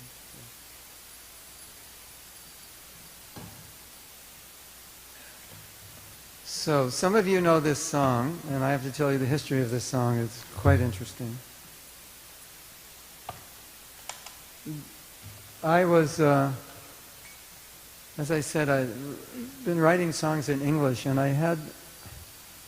the reason I wanted to write in English was what Radhika said, is like, when you know what it means, if you're just chanting it, you don't know what it means, you don't connect to the emotion, because maybe on some subtle, unconscious level. And I thought, well, we're chanting the Maha Mantra, and in all my workshops, I teach devotees what the mantra means. That's like one of the basic foundations. You have to, Bhaktivinoda Thakur said, you have to connect with what it means. Any mantra, you have to have an emotional connection to what it means. So I thought, well, why not just sing it what it means in English? That way everyone will get it. And that's what I did. And that's what we're going to do now. And it goes like this. O Radha, O Krishna, please engage me in your service. O my friend, please accept me. Bring my heart closer to your heart. Some of you know this. If you don't know it, just listen and you can start singing. I have done this with people who've never chanted before. And I've done this with people who've done kirtan before. And I've done it with devotees. And it works with everyone because it helps us connect. So what we're going to do is we're going to chant. We're going to try to imbibe the meaning as we sing it. And at some point, unknown to you, I will start chanting the Maha Mantra. And at that point, we want to take that mood. Krishna, please engage me in your service. Oh, my friend, please accept me. Bring my heart closer to your heart. We want to imbibe one or all of those moods in chanting. Then we're going to do kirtan. And then we're going to build it up just to the point where it's starts to take off, and we're going to stop it at that point, and I'm going to say, hold your mood right there, because we're going to bring your emotion up through kirtan. Hold that mood, and at that point we're going to chant japa, holding that same mood we had in the kirtan. Because it's so easy to get it in the kirtan. We're going to be fully vibrating Krishna, please engage me, please accept me, bring my heart. And we're going to do kirtan, and we'll hit the climax. And then you can take your beads out at that point. It's amazing. Are you ready?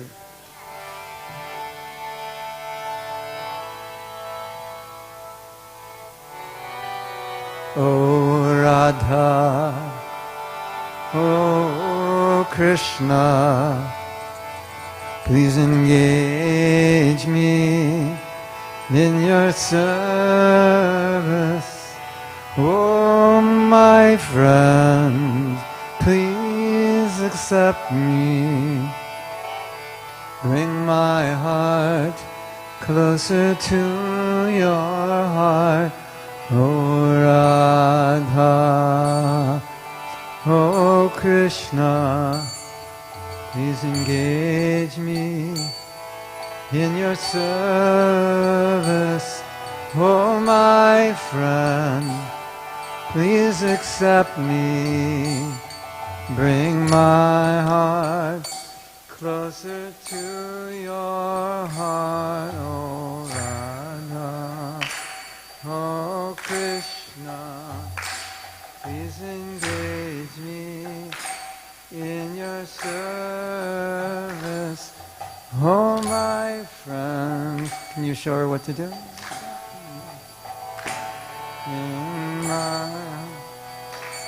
Closer to your heart, O Radha, O Krishna, please engage me in your service.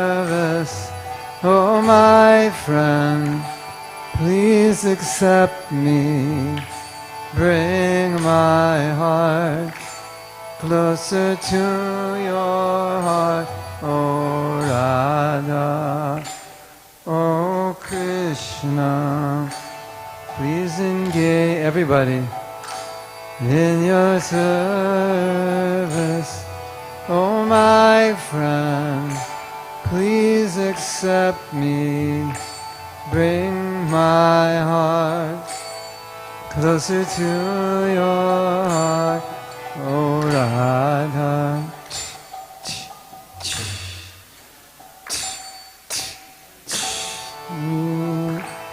in your service. Oh, my friend, please accept me. Bring my heart closer to your... Everybody. O Radha, O Krishna, please engage me in your service. Oh, my friend, please accept me. Bring my heart closer to your heart. Bring my heart to your heart. Bring my heart closer to your heart. Bring my heart to your... A little louder. Bring my heart closer to your... One more time. Bring my heart to your heart. Bring my heart closer to your heart. Hare Krishna, Hare Krishna, Krishna Krishna, Hare Hare, Hare Rama, Hare Rama, Rama Rama, Hare Hare, Hare Krishna, Hare Krishna, Krishna Krishna, Hare Hare, Hare Rama, Hare Rama, Rama Rama, Hare Hare, Hare Krishna, Hare Krishna, Krishna Krishna, Hare Hare, Hare Rama, Hare Rama, Rama Rama, Hare Hare. Everybody.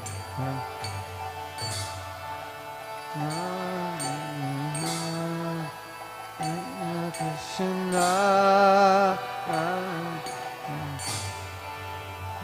my friend, please accept me.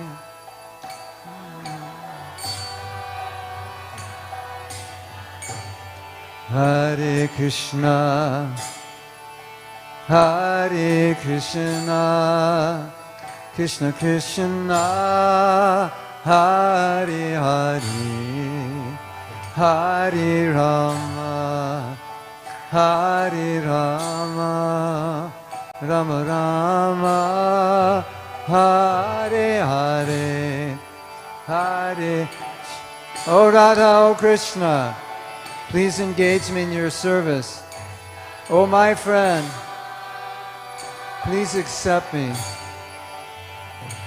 Please accept me. Bring my heart closer to your heart. Bring my heart closer to your heart.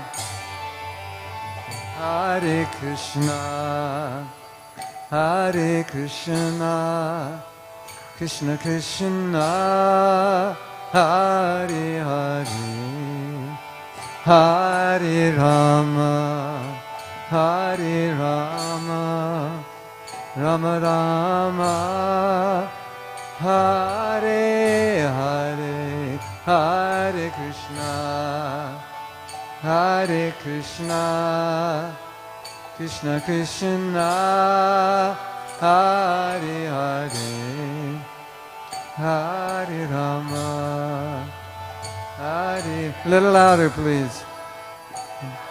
Chant like you mean it. Hare Hare, Hare Krishna, Hare Krishna, Krishna Krishna, Hare Hare, Hare Rama, Hare Rama, Rama Rama, Hare Hare, Hare Krishna, Hare Krishna, Krishna Krishna, Hare Hare, Hare Rama, Hare Rama, Rama Rama. One more time, with more bhakti. Hare Krishna, Hare Krishna. Open your heart. Krishna Krishna, Hare Hare, Hare Rama, Hare Rama, Rama Rama, Hare Hare, Hare Krishna, Hare Krishna, Krishna Krishna, Hare Hare, Hare Rama, Hare Rama, Rama Rama, Hare Hare, Krishna, Hare Krishna, Krishna Krishna, Hare Hare, Hare Rama, Hare Rama, Hare Krishna, Hare Krishna, Krishna Krishna, Hare Hare, Hare Rama, Hare Rama, Rama Rama, Hare Hare, Hare Krishna, Hare Krishna, Krishna Krishna, Hare Hare, Hare Rama, Hare Rama, Rama Rama, Hare Hare. Hold that mood and start chanting japa. Keep that mood going.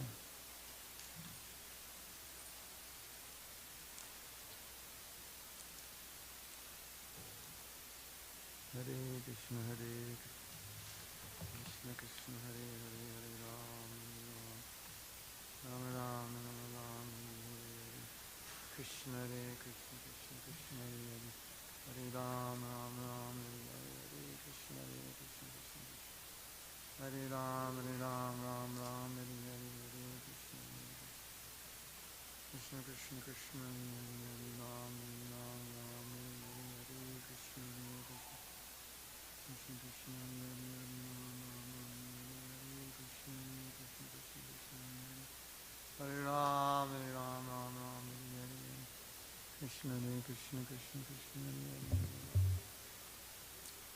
Hare Ram, Ram Hare Hare, Krishna Hare Krishna, Krishna Krishna Hare Hare, Krishna Hare Krishna, Krishna Krishna Hare Ram, Ram Hare Hare, Krishna Krishna Krishna Hare Hare, Hare Ram, Ram Hare Hare, Hare Krishna Krishna Krishna Hare Hare, Ram Ram Hare Hare, Krishna Krishna Hare Hare, Hare Ram, Hare Krishna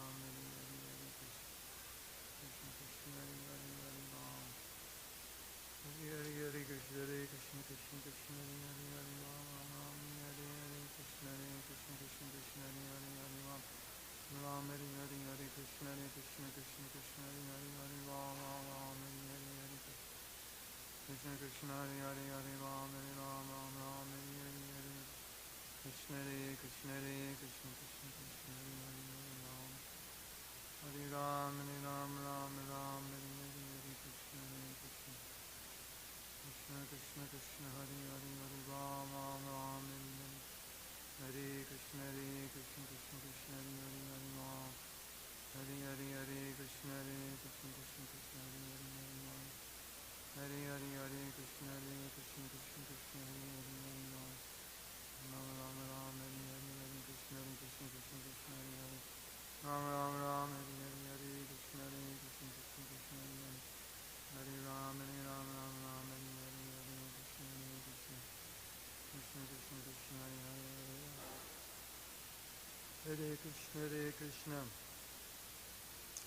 Krishna Krishna Hare Hare, Hare Ram, Ram Hare Hare, Krishna Krishna Krishna Krishna Hare Hare, Hare Ram, Hare Hare, Krishna Krishna Krishna Hare Hare, Hare Ram, Ram Hare Hare, Krishna Krishna Krishna Hare Hare, Hare Ram, Ram Hare Hare, Krishna Krishna Krishna Hare Hare, Hare Ram, Ram Hare Hare, Krishna Krishna Krishna Hare Hare, Hare Ram, Ram Hare Hare, Krishna Krishna Krishna Hare Hare, Hare Ram, Hare Hare, Krishna Krishna Krishna Hare Hare, Hare Ram, Ram Hare Hare, Krishna Krishna Krishna Hare Hare, Hare Ram, Ram Hare Hare, Krishna Krishna Krishna Hare Hare, Hare Ram, Ram Hare Hare, Krishna Krishna Krishna Hare Hare, Hare Ram, Ram Hare Hare, Krishna Krishna Krishna Hare Hare, Hare Ram, Ram Hare Hare.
Hare Krishna.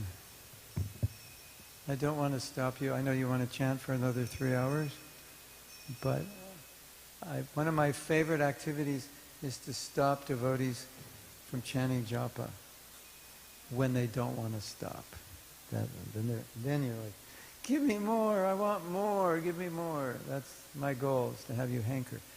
So I want to tell you something you may or may not know, but when I was a young devotee, I'm trying to remember our schedule, but when I was a young devotee, I think our schedule was like 10 to 1 Harinam, 1 to 2 lunch, and 2 to 6 Harinam.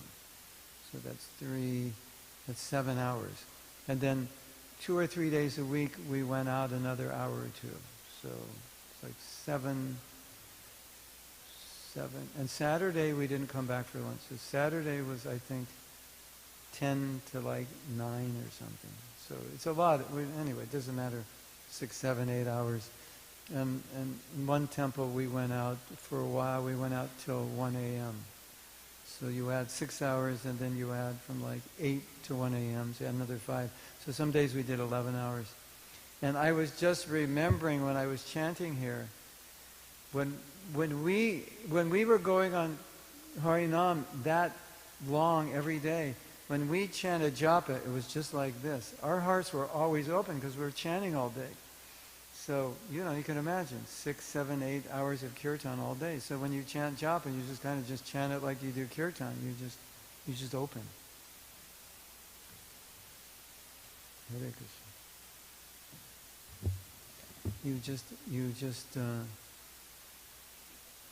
Krishna. Kirtan, opening the heart is not just for kirtan, it's just for japa. We just did this as like an easy way to open your heart. But this is what it's supposed to be like. And people say, well, what's the correlation between japa and kirtan? Now you know. Kirtan opens your heart so that you can open your heart when you chant japa. Right? So would anyone like to share their experience from this? Yes. Microphone somewhere? Oh. You want to share? Since I have the microphone, yes. Please. Thank you so much, Prabhu, for giving this to us all.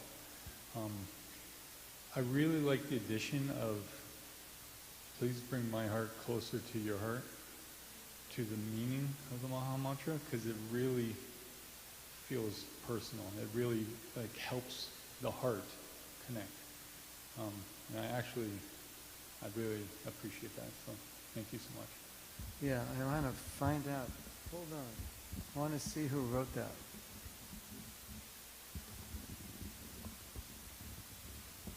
If you ever stole my phone, you have a lot of nectar to read.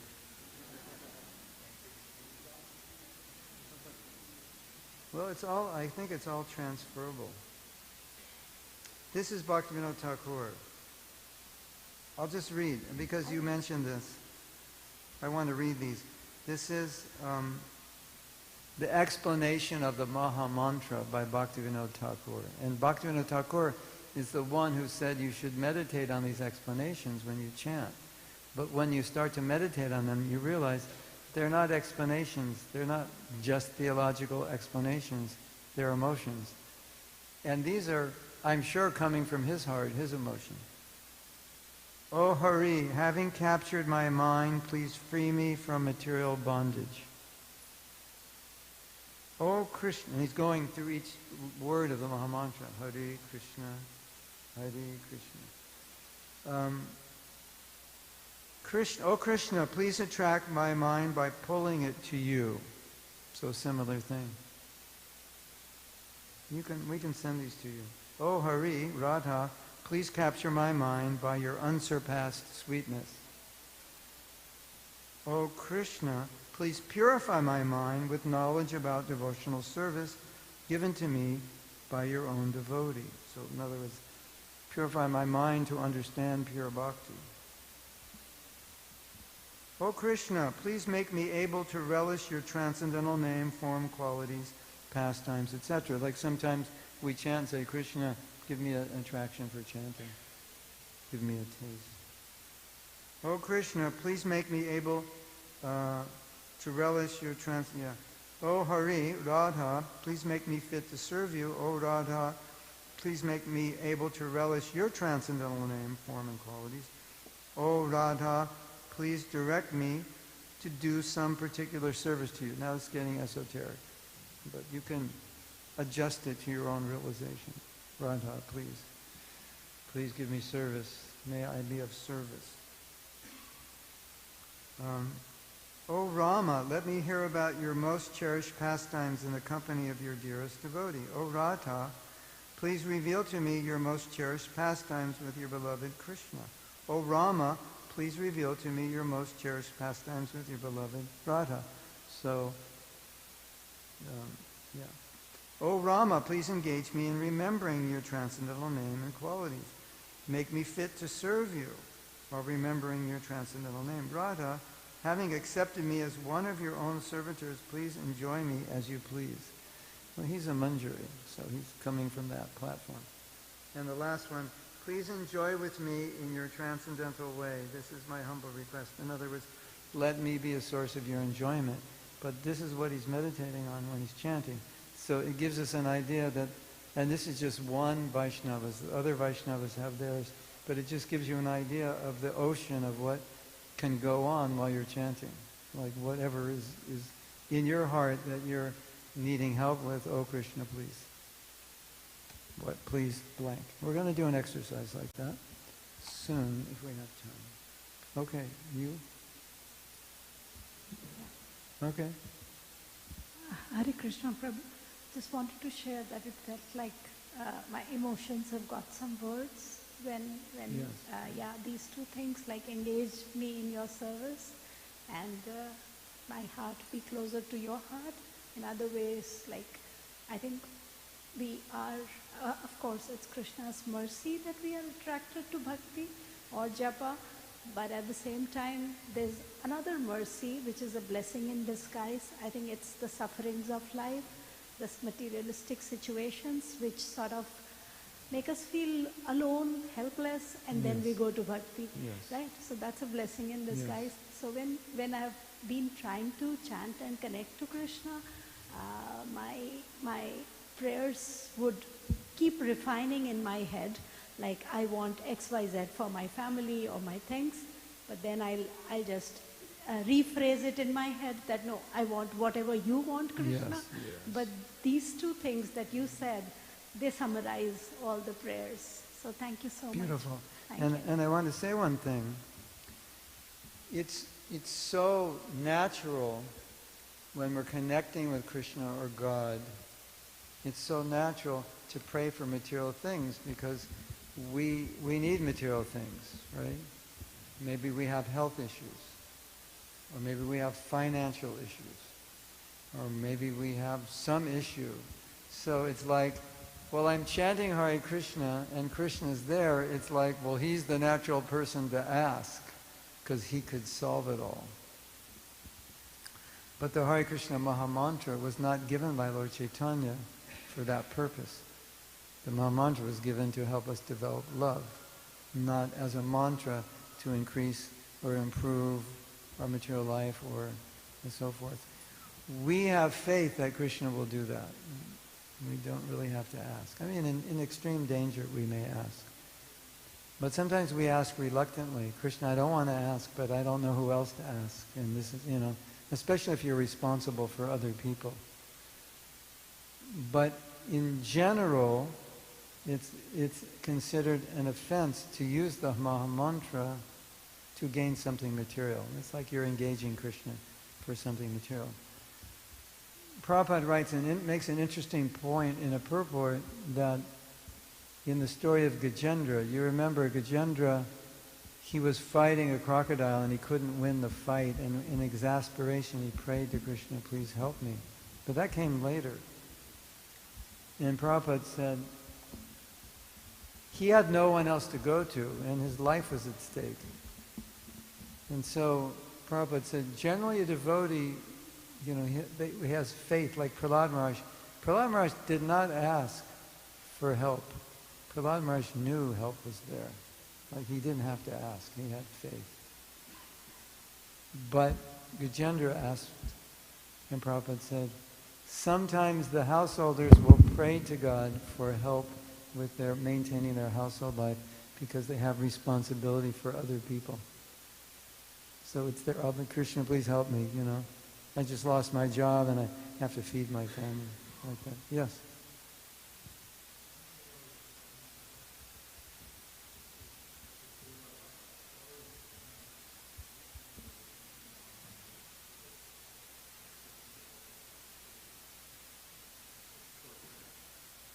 We're praying, yeah, exactly, eternal help. And the material help, a devotee has faith that that will come. So that's why he doesn't ask for it.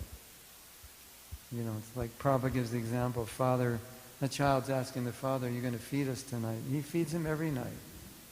What kind of question is that?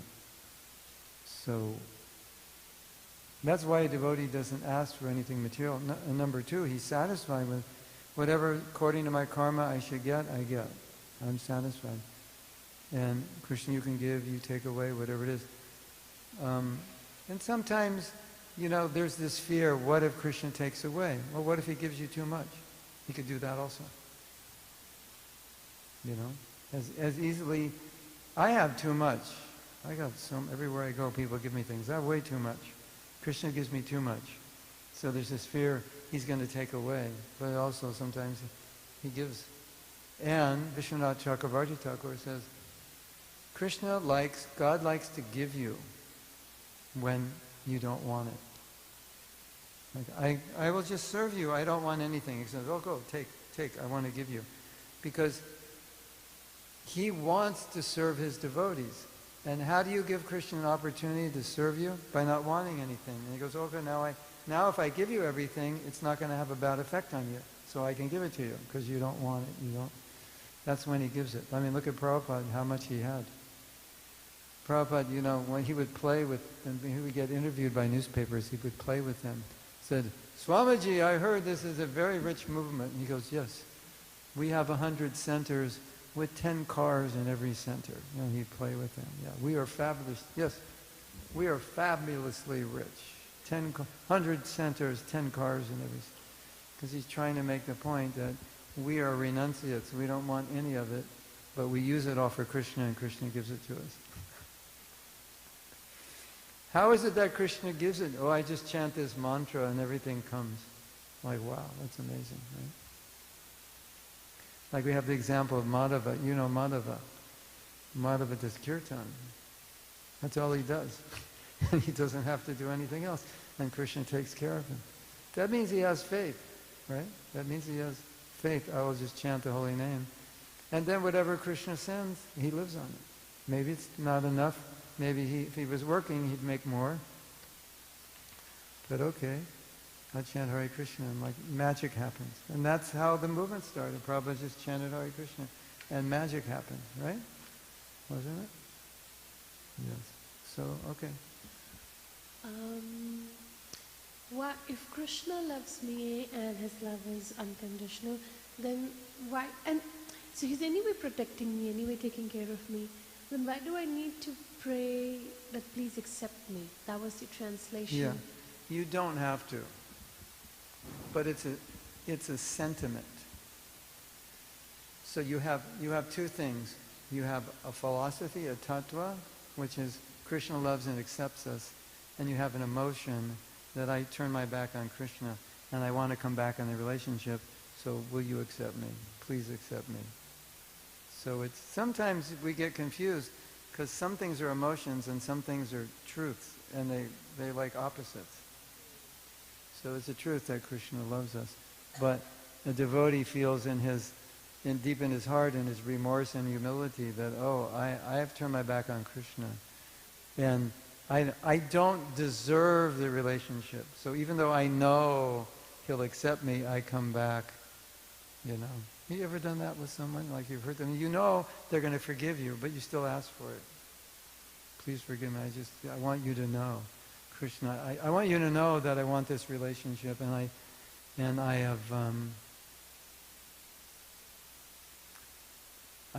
think I've hurt you.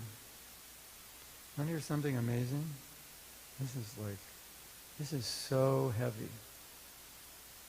We did an exercise a japa retreat. Japa retreat's like 6 days, from 5 a.m. till 9 at night. So we do lots of exercises.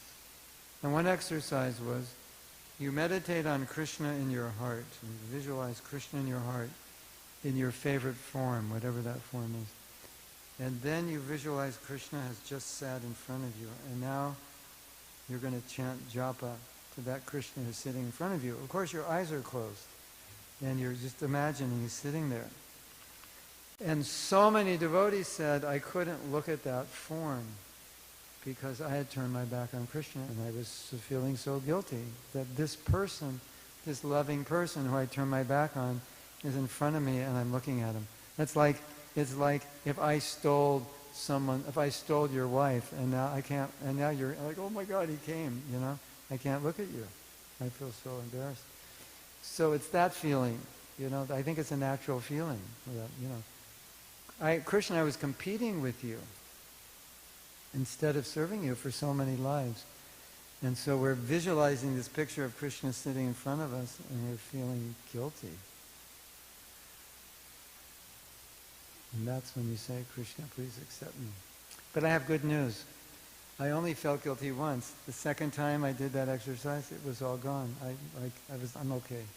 Krishna accepted me, so we're good. We're buddies now. We're okay. We go play together, take prasadam. We're cowherd boys. It's all good. But that's the mood, like very intense remorse. Like, look what I did. I turned away. And there's another kind of remorse, which is maybe even worse. It's the remorse of having chanted offensive japa, like Krishna. Not only did I turn away from you, but I turned away from you while I was chanting your name. I neglected you while I was chanting. I was thinking of other things that I thought were more important than you, even while I was chanting your name. So there's a remorse there. I'm sorry. Please accept me. I won't do that anymore. You can do that now. Please, from today on, please accept my japa. Please forgive that old japa. From today on, please accept this japa. I'm going to try. From today on, I'm going to try. Yeah.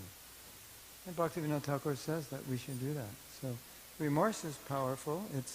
I think it's missing it's not missing in Vaishnava philosophy. It's just missing in our practice. It's not like, you have the morning program, you do so many things, and it's not like, okay, now 10 minutes for confession.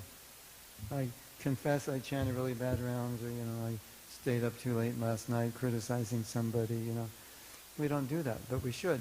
And that's what we did when we were talking, when we were reflecting on our japa. It's kind of like, a confession in a sense. You can call it a reflection, but some of you, I'm sure, made some confessions, right? So that's very powerful. So that's please accept me. That's where it comes from. And that please accept me is just very deep emotion. And this is what I believe. I believe that all these emotions I'm talking about, they come to us during kirtan. We just don't name them. But in some way this is how we're feeling, isn't it? Hare Krishna. It's like there's a feeling like, Krishna, I ran a long way from you. Hare Krishna. And I want to come back. And I feel really bad that I did that. And you're so beautiful, and thank you. And it's like all of that's in the kirtan. So why should it not be in the japa? It just naturally comes in the kirtan because singing brings that out. And you're singing to God. Wow, what could be better than that? That's better than doing a rock concert of 50,000 people in a stadium. You can sing to God. Wow, beautiful. Yes.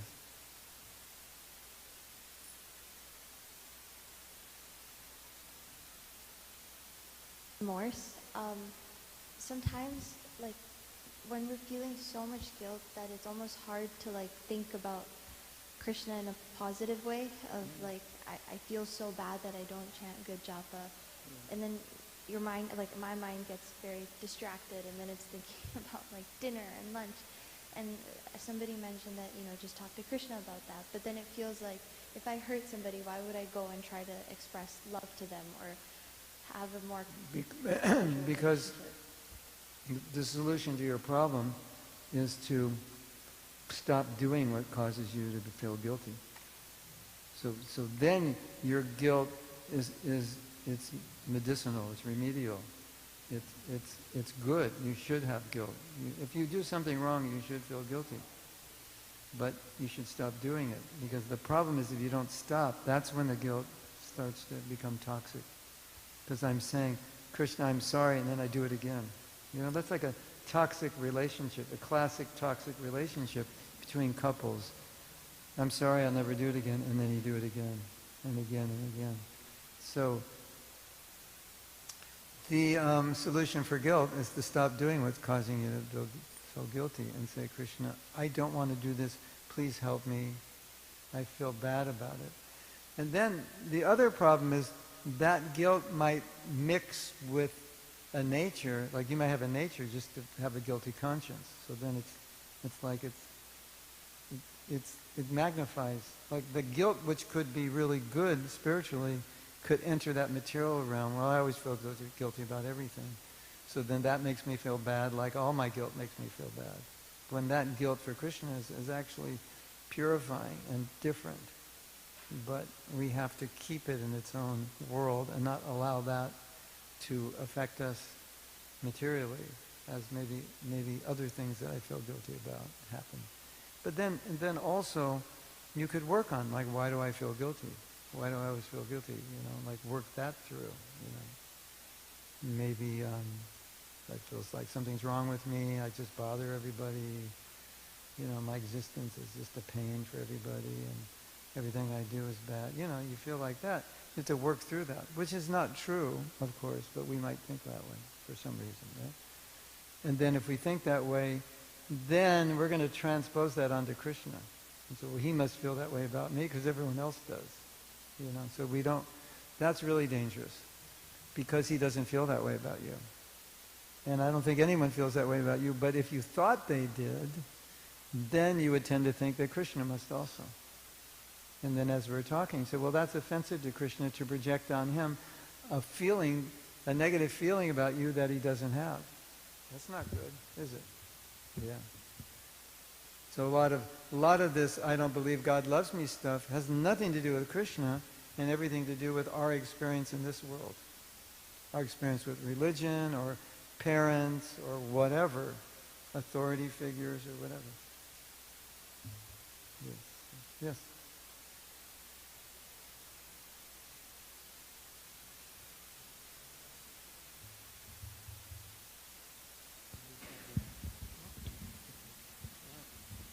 So you cannot speak in English. Okay, so, you yeah. translate.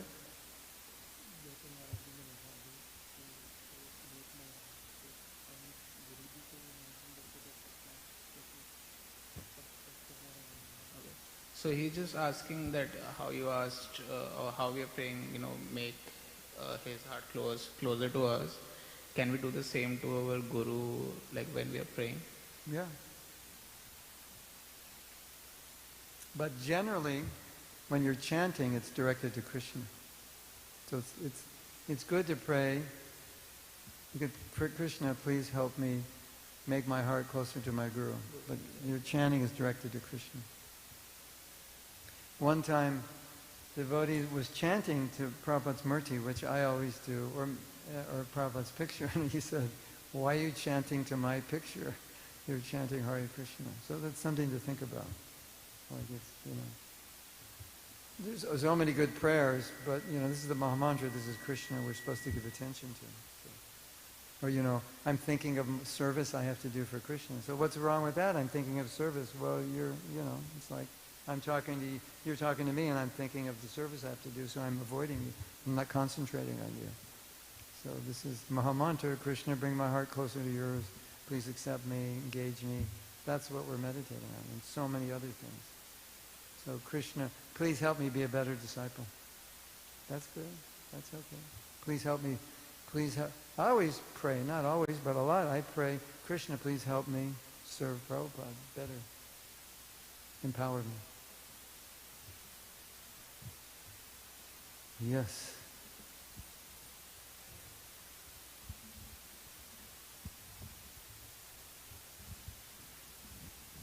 Yes, Hare Krishna.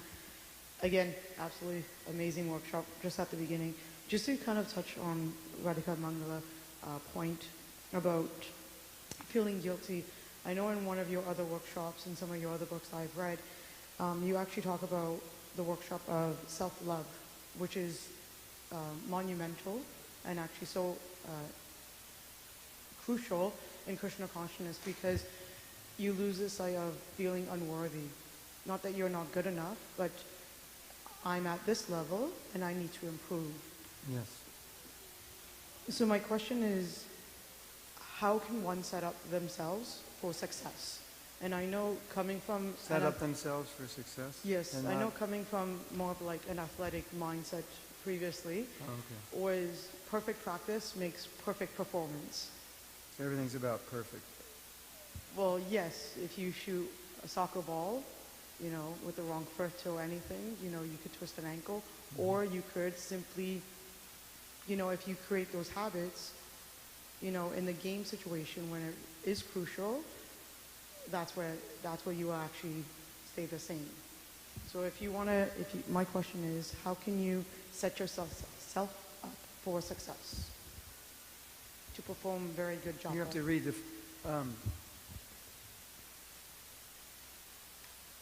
I can tell you how I think, and I think this is kind of natural human psychology. We're not going to be successful at anything we don't think is worth being successful at. We don't think it's important, right? So we have to constantly remind ourselves why japa is important, and because if we don't, then we're going to go back to our old bad habits because we're so used to them. And I would say not even old bad habits, I think that's the way we started. That's just like, you know, when you start chanting japa, you start bad because, you know, who can control their mind? And who has a lot of devotion? It's difficult to put that energy into it. So if we're going to push through, quote unquote, and be successful, it has to be so important in your life for you to be successful at this. And that's not difficult to get there, because if I do this right, I will get love of Krishna. And if I want love of Krishna, then it's easy to do good japa, because good japa gives love of Krishna. And if I want love of Krishna, therefore I do good japa.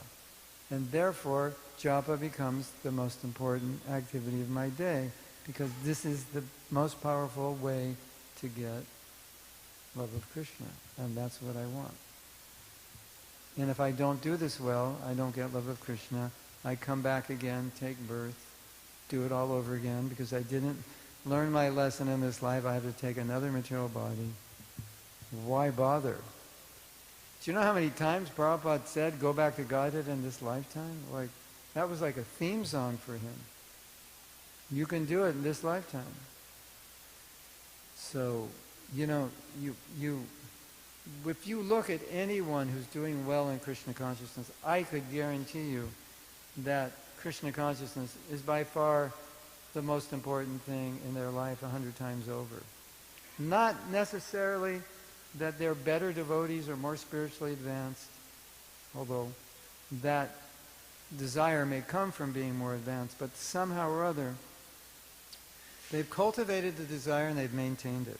So you can cultivate the desire, Maya will come and try to knock it out. Just dilute it, sidestep it.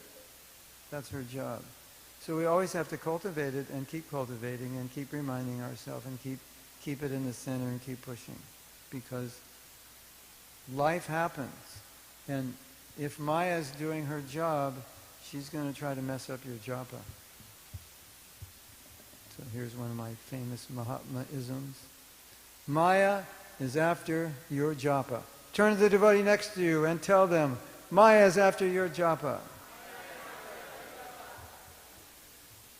It's true. Yeah, it's very true.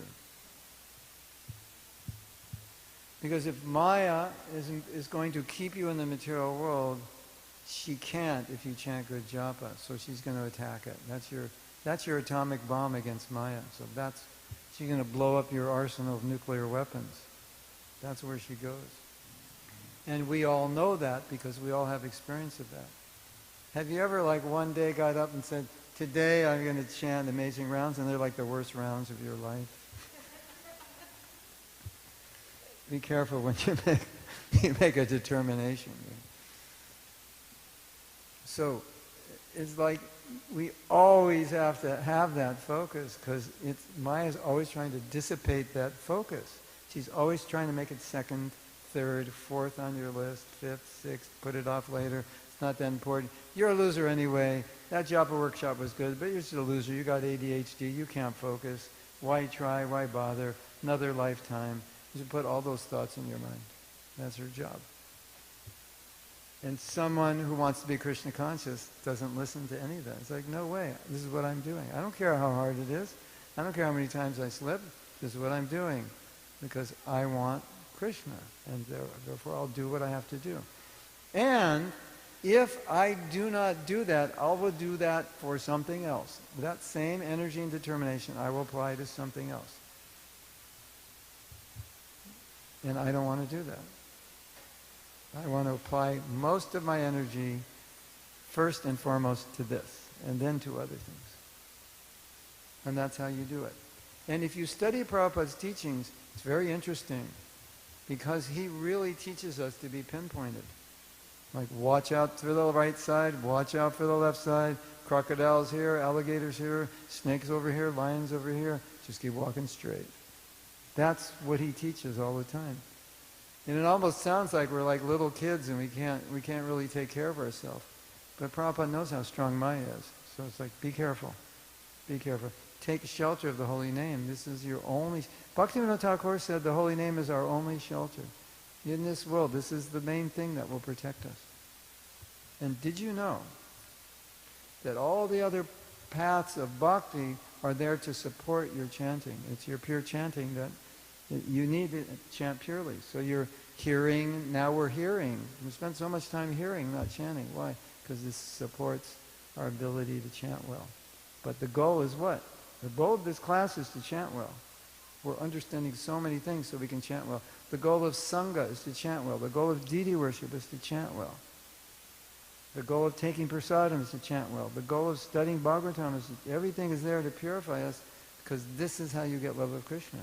And so, if this is minimized, that's like huge loss.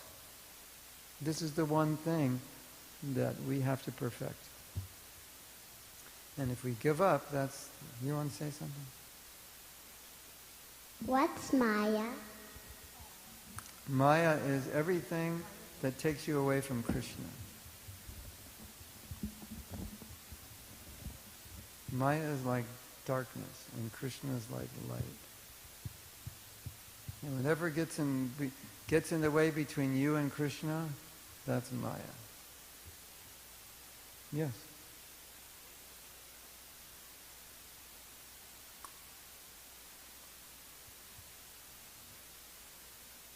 Is prasadam ready? Do we know? Where? Okay. Yes.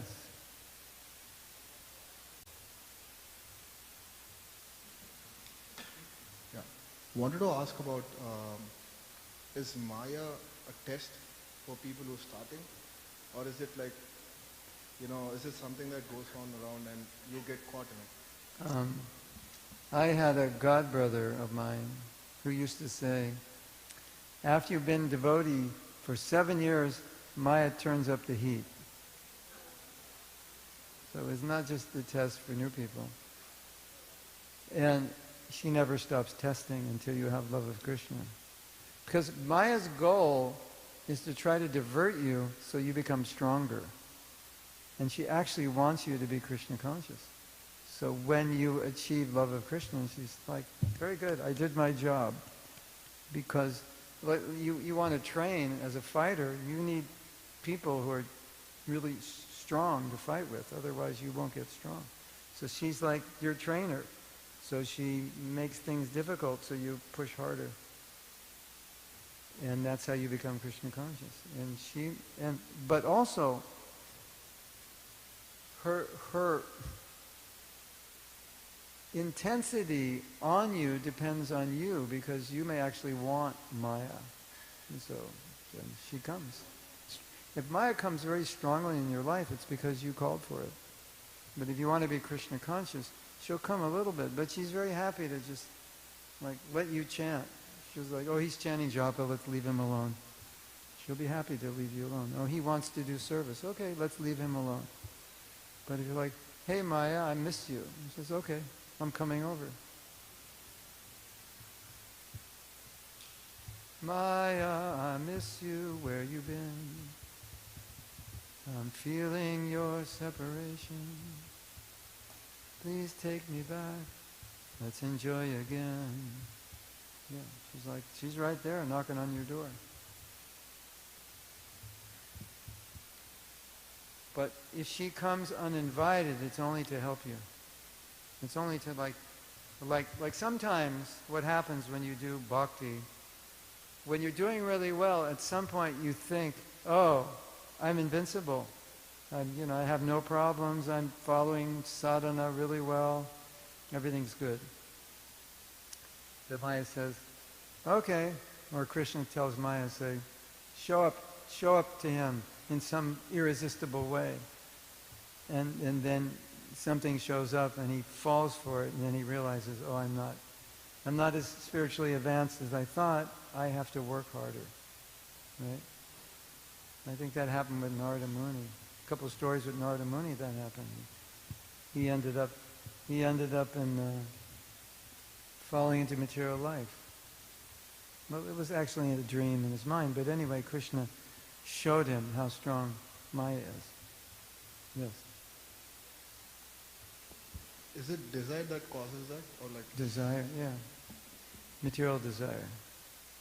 False ego. Pride. Desire to control and enjoy, to imitate Krishna. That causes it. Yeah. Maya cannot interact with someone who only has a desire to serve Krishna. There's nothing to interact with. It's like trying to plant a seed in cement. But when we want to enjoy, the soil is very fertile and she can plant her seeds. Yes? So, we sometimes say Maya is very strong, but Prabhupada said, not strong, your desire is weak. But you won't feel Maya as strong if your desire is strong. Like nothing. Like Prabhupada said, he could be anywhere. He could be in a room of naked women. It's like no problem. Because his only desire is to serve Krishna. He can have billions of dollars, no problem. He just live a simple life. Because his only desire is to serve Krishna. His only desire is to engage every woman in service, to engage everything in Krishna's service. So, when you have that desire, then you're safe. Nothing will allure you because you have no desire to enjoy anything. Hare Krishna. I think we should stop for prasadam. Raise your hand if you're hungry. Yeah. Okay, you're qualified to take prasadam. And then we're going to meet back here at 3. Is that correct? 3 o'clock? Is it 3? Oh, p.m. Come back at 2. Okay. Thank you very much. Srila Prabhupada ki jai.